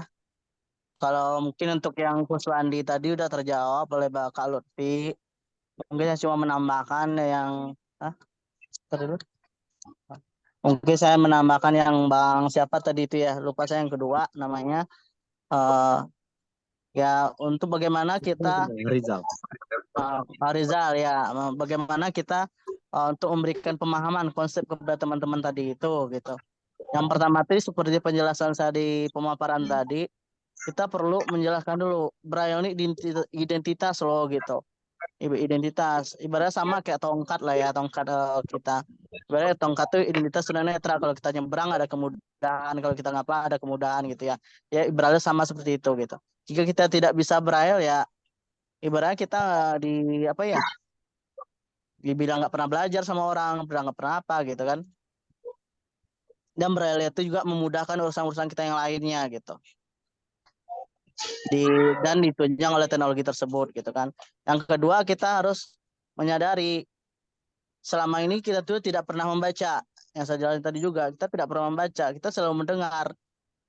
Ini misal jangan teman-teman pernah berkata, oh saya sering membaca buku ini, membacanya pakai apa? Pakai pembaca layar. Itu bukan membaca, itu mendengar istilahnya. Ya begitu. Konsep itu terus kita tanamkan dulu gitu. Dan kalau untuk kakak yang terakhir tadi sama saya itu ya kalau dengan adanya huruf Braille di uang ya sama kayak Kak Lutfi. Kan udah dicoba kemarin pada uang berapa itu ya. Ada huruf D Braille gitu ya. Ada huruf D di uang apa saya lupa. Itu sangat susah sekali diraba gitu. Meskipun uangnya baru nggak bisa diraba ya. Kecuali nanti uangnya berubah jadi uang dari logam atau dari apa, mungkin bisa nggak hilang-hilang huruf Braille itu. Boleh gitu. Tapi pemerintah juga sudah memudahkan pada uang-uang baru kan, ada garis-garis gitu. Kalau uang baru terasa garisnya itu di pinggir sebelah kiri kalau nggak salah. Kiri apa kanan sih itu saya lupa. Nah, ada. Jadi nggak perlu pakai Braille. Jadi uang 1.000 itu ada 7 garisnya. 100.000 cuma 1. Itu sih pendapat dari saya. Terima kasih. Oke, selanjutnya ada Kak Nabila. Iya, Kak Putra, suaraku kedengaran. Sudah kedengaran, tadi hilang kemana? Kedengaran. Maaf Kak, kurang bagus di sini. Ya, silakan Kak. Kalau misalnya untuk uang, aku tuh kayak sempat berpikir juga kenapa uang di Indonesia tuh nggak diubah aja jadi uang receh, tahu nggak sih yang zaman-zaman dulu itu? Itu kan aksesibilitasnya bisa diupayakan. Tapi seperti yang kita tahu, kalau misalnya kita mau mengubah misalnya nih uang di Indonesia jadi receh, itu tuh bakalan mengubah banyak hal. Mengubah bentuk dompet dan lain sebagainya. Dan menurutku untuk sekarang lebih amannya teman-teman tunanetra atau difabelnetra atau apapun sebutannya itu menggunakan uang digital aja. Karena kan udah gampang ya kemana-mana. Apalagi sekarang semua bank itu udah membolehkan kepada tunanetra untuk pakai yang namanya mobile banking gitu. Terus apalagi ya, pertanyaan soal tusing kayaknya saya tidak relevan ya Kak Putra, soalnya saya pun itu nggak pernah pakai tusing dan nggak tahu juga. Kalau tusing awas sih tahu, tapi kalau tusing Braille nggak tahu. Dan kemudian gimana sih cara menanamkan bahwa Braille itu penting kepada orang-orang yang berpikir Braille itu nggak penting. Nah, kalau saya tuh masuk dalam kategori orang-orang yang memberi edukasi ya, tapi kalau misalnya orang nggak mau atau malah nyolot gitu ya, apalagi udah pakai kata-kata kasar dalam menolak pengetahuan yang kita tawarkan, ya udah. Konsepnya sih kayak kita kasih tahu ke orang kalau misalnya dia nggak setuju, apalagi kalau malah marah-marah kita, itu tuh kewajiban kita udah gugur. Dan sama juga sama Kak Lutfi bilang tadi, kalau misalnya kita nggak tahu Braille, apalagi kayak saya juga ya yang suka kemana-mana sendiri, itu jadi susah banget. Karena kemana-mana, kita tuh identitas kita sebagai tunanetra kemudian dikasih akomodasi ke orang dalam bentuk Braille. Jadi memang penting untuk belajar Braille. Mungkin sampai situ Kak Putra, makasih.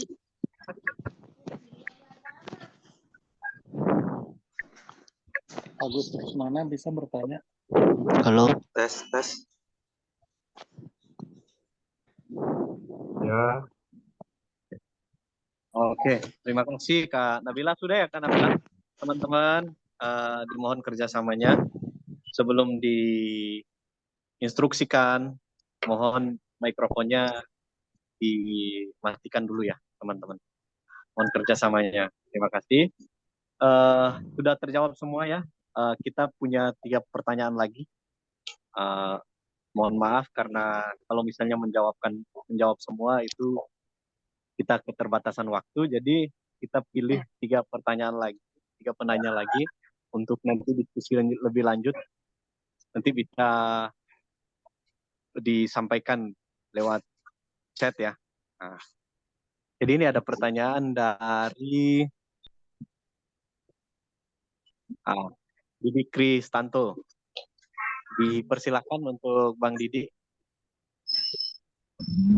Oke, Assalamualaikum warahmatullahi wabarakatuh. Sebelumnya saya ucapkan terima kasih sudah diberi kesempatan untuk bertanya.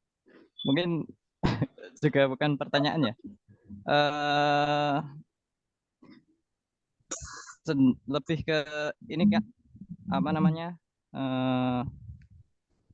Bagaimana sih menumbuhkan motivasi, minat dan semangat untuk kita, terutama generasi yang muda ya, yang maksudnya di disabilitas netra yang masih sekolah SD, SMP gitu, supaya minat dan mau untuk belajar Braille. Khususnya gini Kak, di baca tulis Arab Braille khususnya. Soalnya saya sendiri pun juga kalau belajar baca tulis Braille itu cepat, tapi ketika mau belajar ke Arab Braille itu lama seperti itu Kak. Jadi itu Kak, mungkin terima kasih. Baik, selanjutnya Bang Tarigan, dipersilakan untuk bertanya. Oke. Yang mau saya tanya itu tadi ada pemateri menyampaikan bahwa Braille itu adalah identitas kita sebagai seorang tunanetra. Alasannya yang lebih mendalam apa ya? Dan disamakan dengan tongkat. Begini menurut saya. Apa? Kenapa? Lanjut Bang, lanjut Bang. Diibaratkan disamakan dengan tongkat.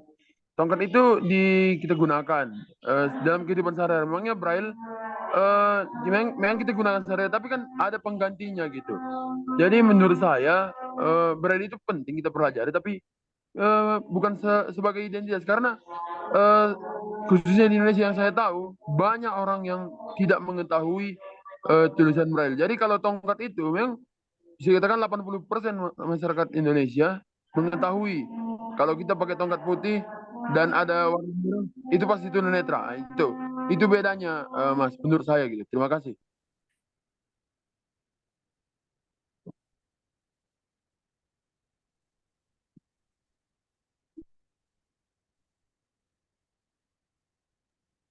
Bagaimana, jelaskah? Ya, jelas. Terima kasih. Oke, jelas. Selanjutnya ada satu perempuan ya. dari, mohon maaf nih bacanya, Eus ya, yang ini Eis, Pak. Eus Urbania. Nah, Eis. ya, Sunda ya. ya Sunda silakan, ya. sorry. Sunda Ya, ya. ya, silakan, silakan. Terima Mohon maaf. kasih. Terima kasih atas kesempatannya. Assalamualaikum warahmatullahi wabarakatuh. Waalaikumsalam kakak. Waalaikumsalam Silakan. warahmatullahi wabarakatuh. Alhamdulillah saya bertemu dengan generasi pemuda yang luar biasa sepertinya ya. Saya guru SLB. Silakan Ibu. Ya, ingin di sini juga artinya ingin menambah ilmu juga ya tentang Apa ya? ini. Bisa nggak ada Mungkin rice. mungkin masukan dari saya ya, atau apa namanya lah, tentang Braille. Braille tidak, mudah-mudahan tidak akan dihapus, tidak akan pernah hapus ya, tidak akan pernah pupus, karena memang kalau di SLB masih digunakan. Kalau dilihat dari edukasi, kalau guru itu hambatan penglihatan itu kan indera penglihatannya ya di pendengaran, di perabaan juga ya. Sebetulnya seluruh indera yang masih berfungsi itu kalau di pendidikan itu harus digunakan ya. Apalagi para penyandang hambatan penglihatan ya. Saya contohkan ketika mengajar IPA misalnya ya. Nah, bisa pakai touchscreen enggak kan ya? Jadi kan harus menggunakan perabaan, ya enggak? Jadi selain untuk belajar Braille sendiri, ketika kita menyampaikan satu ilmu baru, mengenalkan ilmu baru kepada peserta didik, ya otomatis seluruh indera itu harus digunakan. Jadi saya setuju dengan narasumber semuanya bahwa Braille itu memang penting, sangat penting. Selain ilmunya ya, selain Braille-nya itu sendiri, kita juga ya harus terus melatihkan kepada para peserta didik indera pendengaran, indera perabaan, indera penciuman, indera perasa ya, semua itu harus digunakan, harus difungsikan ya Bapak ya. Itu mungkin tusing ya, terkait tusing juga saya juga ini minta masukannya karena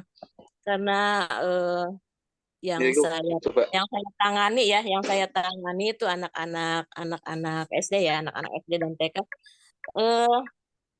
ada hambatan lain gitu ya Itu juga ditampilkan untuk Albar itu loh. terdengar saya bicara. Ya Bu, terdengar Bu. Ada hambatan lain di samping penglihatan. Nah, yang tidak mempunyai hambatan penglihatan saja juga sekarang ini karena ada touchscreen itu ya rada malas itu untuk membaca Braille. Dikasih soal Braille aja mau di print out nggak mau, lama katanya gitu ya. Padahal kita juga sebetulnya membiasakan membelajarkan gitu ya. Coba minta trik khusus gitu ya.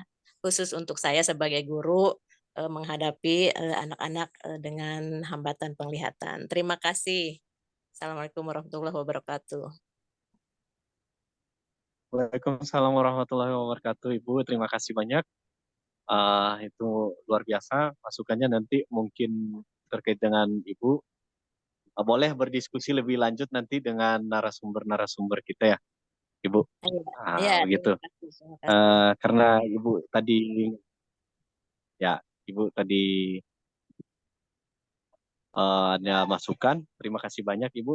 Silahkan untuk para narasumber, saya persilahkan Kak Nabila untuk menjawab yang pertama ya, Bang Didi tadi tanya dan juga ada Bang Tarigan. Persilahkan, Nabila.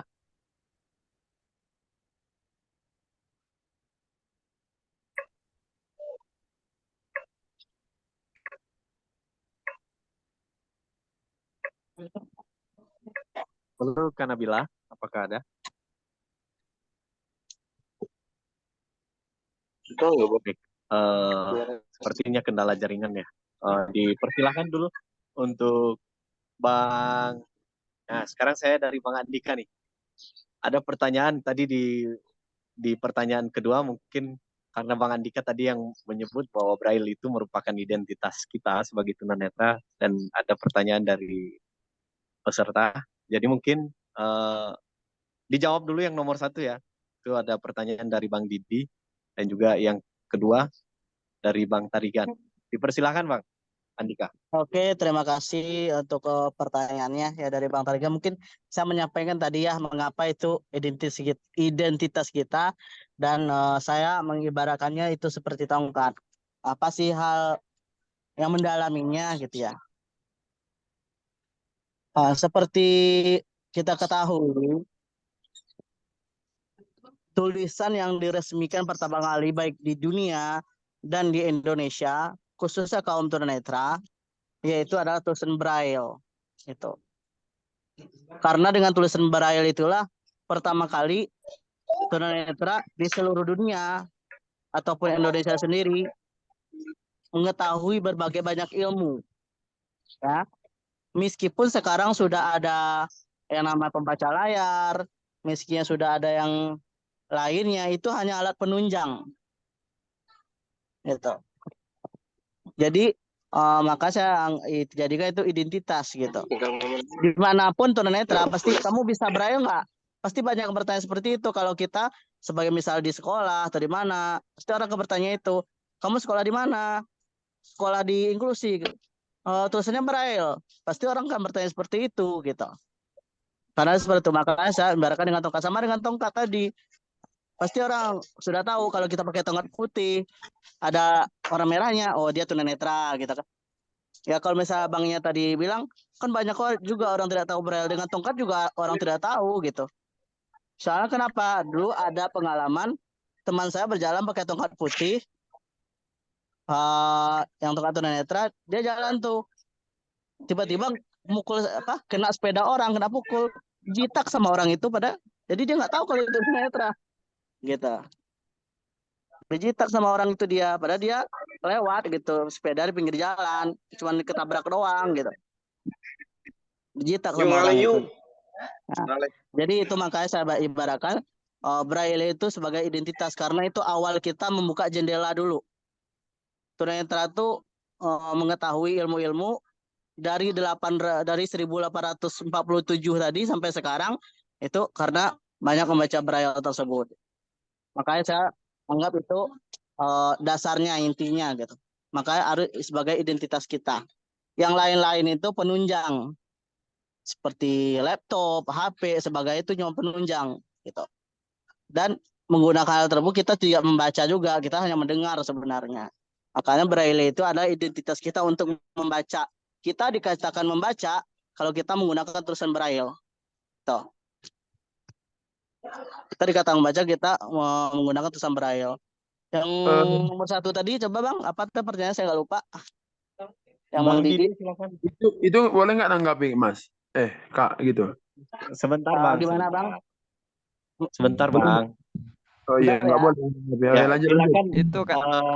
Bang Didi, kan masih ada narasumber kita yang akan menjawab. Kalau misalnya tidak sesuai, nanti kan pasti dijawab ya.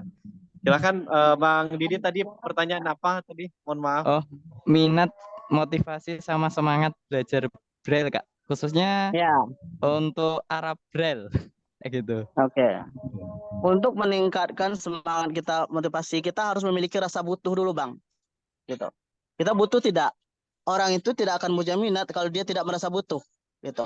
Dia Abang harus munculnya butuh nggak kira-kira kalau belajar Arab Braille. Kalau Abang butuh, pasti bisa Abang laksanakan. Contohnya, Abang mau pergi ke pasar untuk beli makan. Karena apa?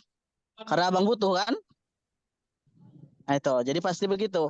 Iya, yang pertama, langkah pertama harus Abang munculkan dulu, bukan minat dulu, tapi butuh.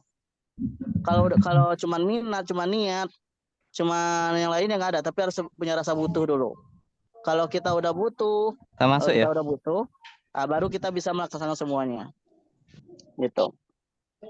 Itu kalau untuk Ibu tadi, mohon izin untuk Ibu yang beri masukan dan minta tips. Tadi dia minta tips gitu ya. Kebetulan saya juga pengajar di SLB juga, Bu. Saya juga mengajar tunanetra juga. Ya. Tipsnya bagaimana menumbuhkan rasa itu tadi gitu, menumbuhkan rasa mau belajar braille. Saya juga dulu secara pribadi saya waktu kecil juga malas itu belajar braille. Guru suruh nulis tuh saya cuman tek nggak ada yang saya tulis gitu kan. Sampai dulu saking malas bikin braille, ya ini pengalaman saya pribadi. Di kuliah aja saya satu resume itu untuk 10 dosen gitu. Pada dosennya beda. Gitu. Itu barangnya. Saya juga malas dulunya. Nah, semenjak saya menjadi guru ini, baru saya menyadari pentingnya untuk ngajarin braille kepada anak. Bagaimana tipsnya? Jangan yang pertama itu bisa kita jangan membiasakan anak tersebut untuk apa sih namanya? Untuk terlalu banyak kita yang menjadi penceramah gitu. Iya, anak itu lebih banyak kepada mengeksplor dalam pembelajarannya. Kalau kita jadi penceramah, mereka hanya nyaman gitu. Mereka akan nyaman dengan hal tersebut. Mau dibacain, mau ditulis, bacain aja Bu gitu.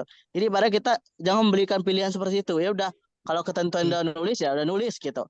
Kalau ketentuan yang membaca harus membaca gitu. Jangan diberikan sebuah kenyamanan terlebih dahulu dalam hal tersebut. Itu yang pertama. Yang kedua, jangan biasakan mereka belajar melalui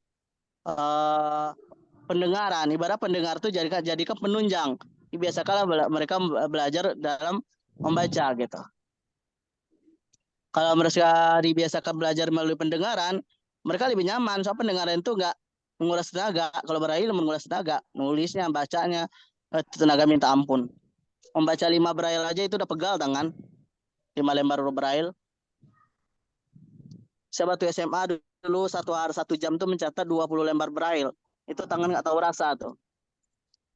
Nah, mungkin 2 tips itu mungkin bisa Ibu terapkan untuk kita dalam ngajar proses belajar mengajar. Mungkin itu dari saya. Terima kasih. Oke, terima kasih Bang Andika. Silakan Bang Lutfi. Iya.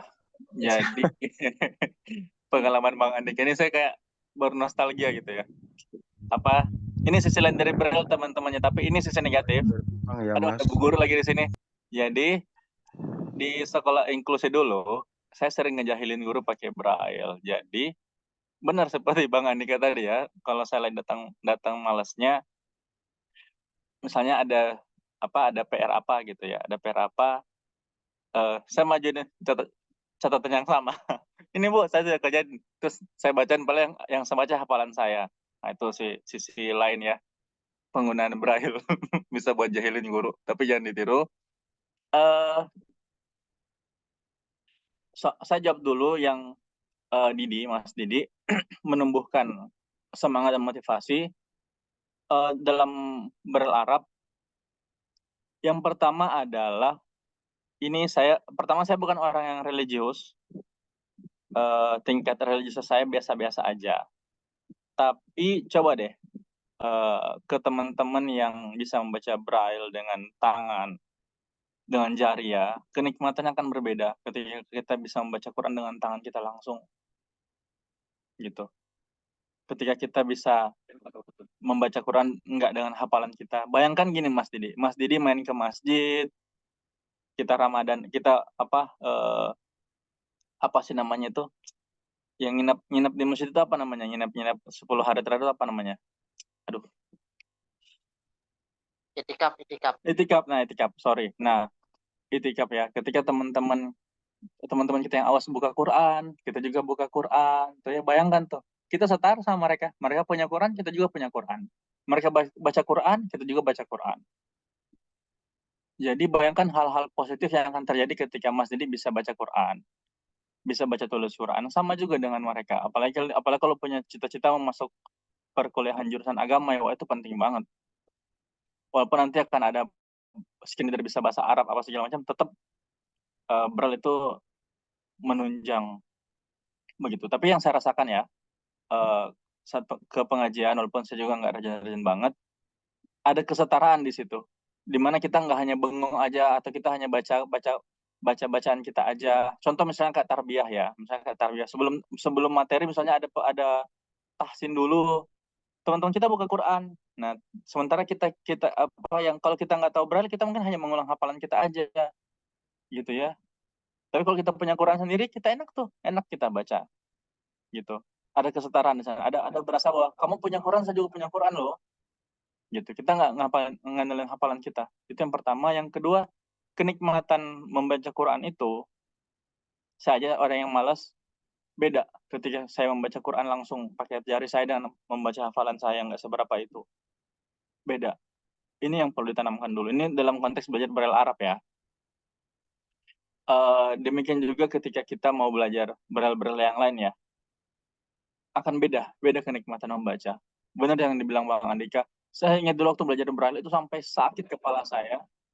Tapi memang harus seperti itu, memang harus sedikit bersakit-sakit dahulu gitu. Baca Braille emang puyeng, emang sakit di awal-awal. Ini jawab menjawab pertanyaan Ibu tadi. Bagi saya kuncinya ada 2, Bu. Ini pengalaman Lutfi waktu di SLB, dan saya juga sempat, ketika saya inklusi, saya juga sempat menjadi apa ya istilahnya ya, guru pendamping ya, atau apa namanya di SLB. Jadi kelas-kelas ekstra itu Lutfi yang handle. Kuncinya adalah pengkondisian lingkungan. Pertama, kita kondisikan di lingkungan tersebut sebisa mungkin penggunaan touch screen-nya sangat dikurangi. Kata kunci tadi tentang proporsi. Yang kedua tentang ketegasan. Kalau ditawarin, dibacain, benar kata Bang Andika, dibacain ini pasti anak-anak milih dibacain atau milih dibuat bentuk file aja gitu. Tapi saya senang sekali dengan analogi Ibu tadi bahwa tidak semua bisa dipelajari dan touch screen. Ada hal-hal yang harus disentuh, misalnya belajar IPA, belajar tentang korak manusia, belajar hewan, yang nggak mungkin ngandelin screen reader gitu. Emang harus disentuh gitu. Itu mungkin dari saya. Kemudian apa namanya,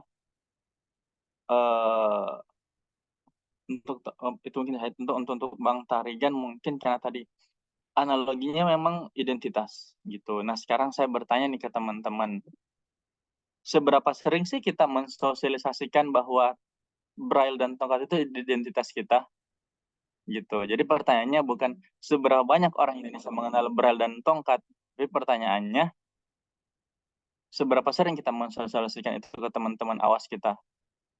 Karena memang nggak semua orang kenal Braille, kenal tongkat gitu. Jangankan Braille, tongkat aja seperti yang dibilang Bang Andika tadi, ya disikat lah dia, ya dihajar dia karena orang nggak tahu itu tongkat netra gitu kan. Itu sih teman-teman yang menjawab pertanyaan tadi, karena bagi saya pribadi ya, apa yang kita lakukan di sini, kita sedang tidak bernostalgia tentang bagaimana Braille dulu, kejayaan Braille dulu, apa dulu. Kita nggak membahas sesuatu yang dulu, kita tidak membahas sesuatu yang usang, tapi kita sedang membahas sesuatu yang masih digunakan dan sesuatu yang wajib kita lestarikan. Itu teman-teman.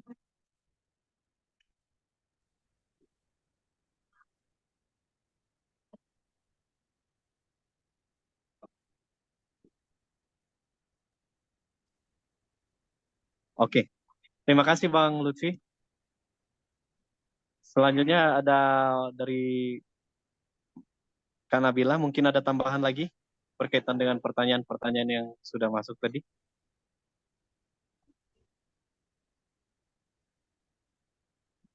Ada Kak Nabila?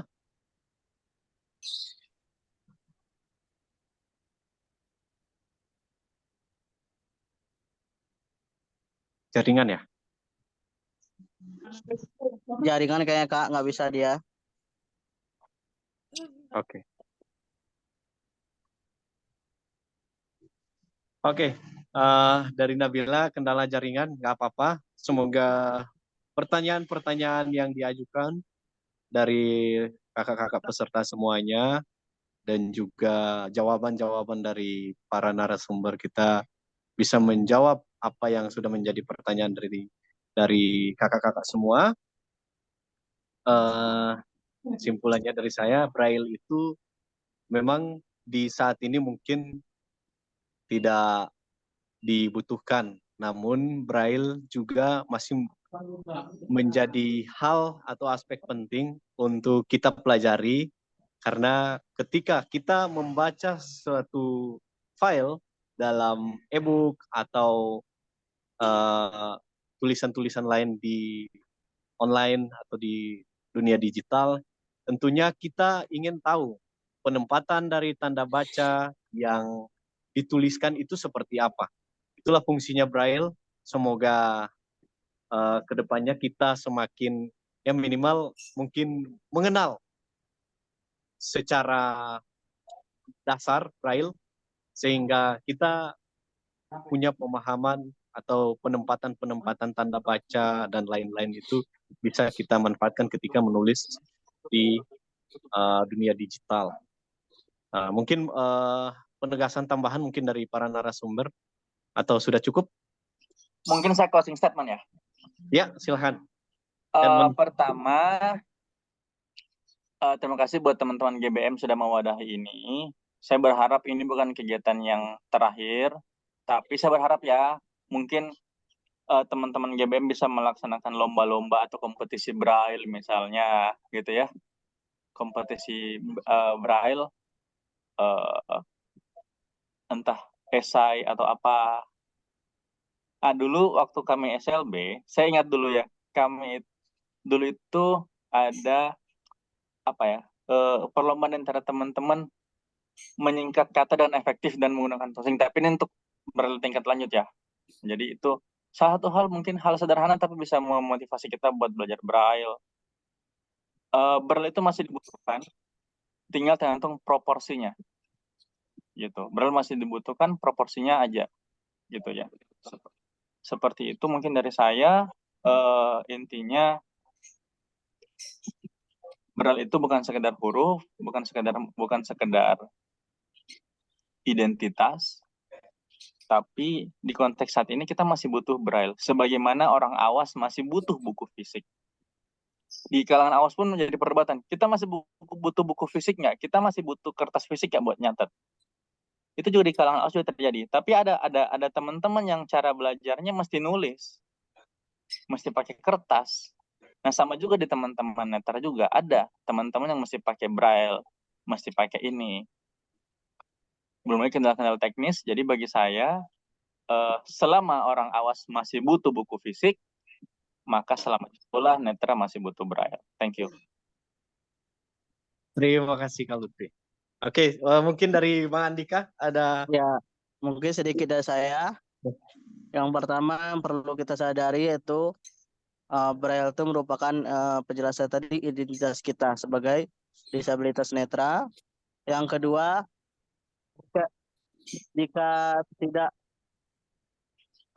tidak bisa Braille selama hidup kita belum pernah membaca gitu.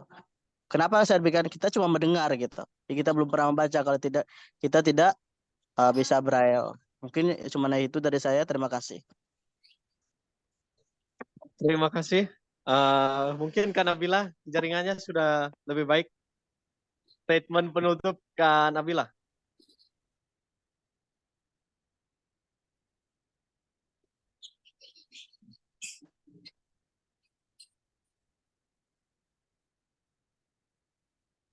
Kak Nabila bisa buka mikrofon? Belum membaik kayaknya Kak. Oke, baik.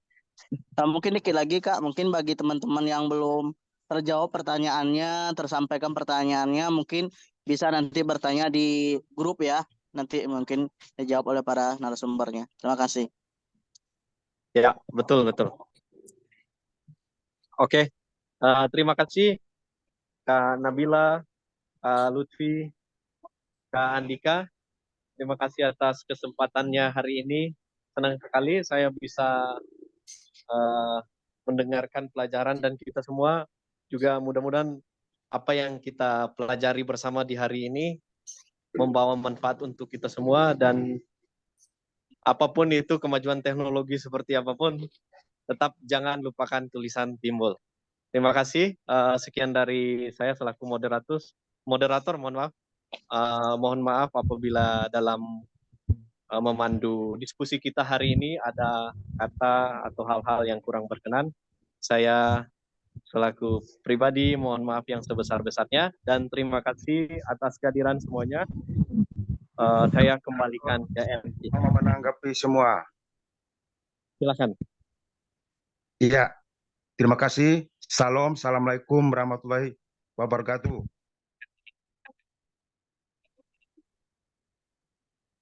Silakan MC, saya kembalikan ke MC. Pak, suara saya kedengaran?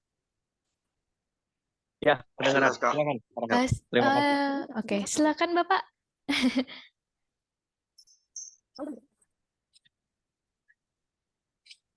Mana Bapak yang mau ngomong tadi?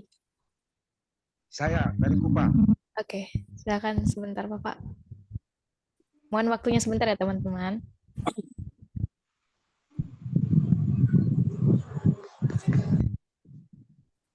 Saya bisa bicara. Mohon maaf teman-teman, karena mengingat waktu udah mau masuk sholat zuhur, nanti kita lanjut diskusi di grup. Bagaimana? Kalau bisa satu dari Kupang, Mbak. Oke. Kak Rahel itu nanti dikondisikan aja di grup supaya nggak nambah-nambah Rahel. Mungkin itu aja. Oke, siap. Mohon maaf Ya, Bapak.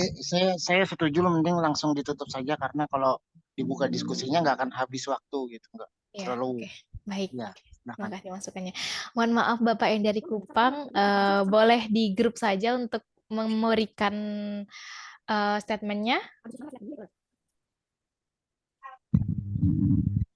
Iya, boleh. Tapi sebenarnya saya sih maunya berbicara dua arah gitu. Nanti bisa direspon sama teman-teman dan panitia di grup, Pak.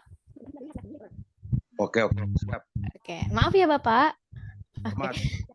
Oke, terima kasih buat teman-teman semua. Senang sekali saya menyaksikan dan mengikuti diskusi ini, dan berterima kasih juga sama teman-teman peserta, dan pertanyaan-pertanyaannya bagus-bagus sekali. Dan teman-teman nanti yang bertanya ada yang dihubungi oleh panitia mendapatkan cenderamata dari kami, tapi mohon maaf tidak bisa semua karena itu dipilih oleh panitia. Oke teman-teman, saya Rahel pamit undur diri mewakili panitia penyelenggara hari ini. Mohon maaf jika banyak kesalahan selama teman-teman mengikuti acara ini. Sekian, terima kasih. Assalamualaikum warahmatullahi wabarakatuh. Waalaikumsalam.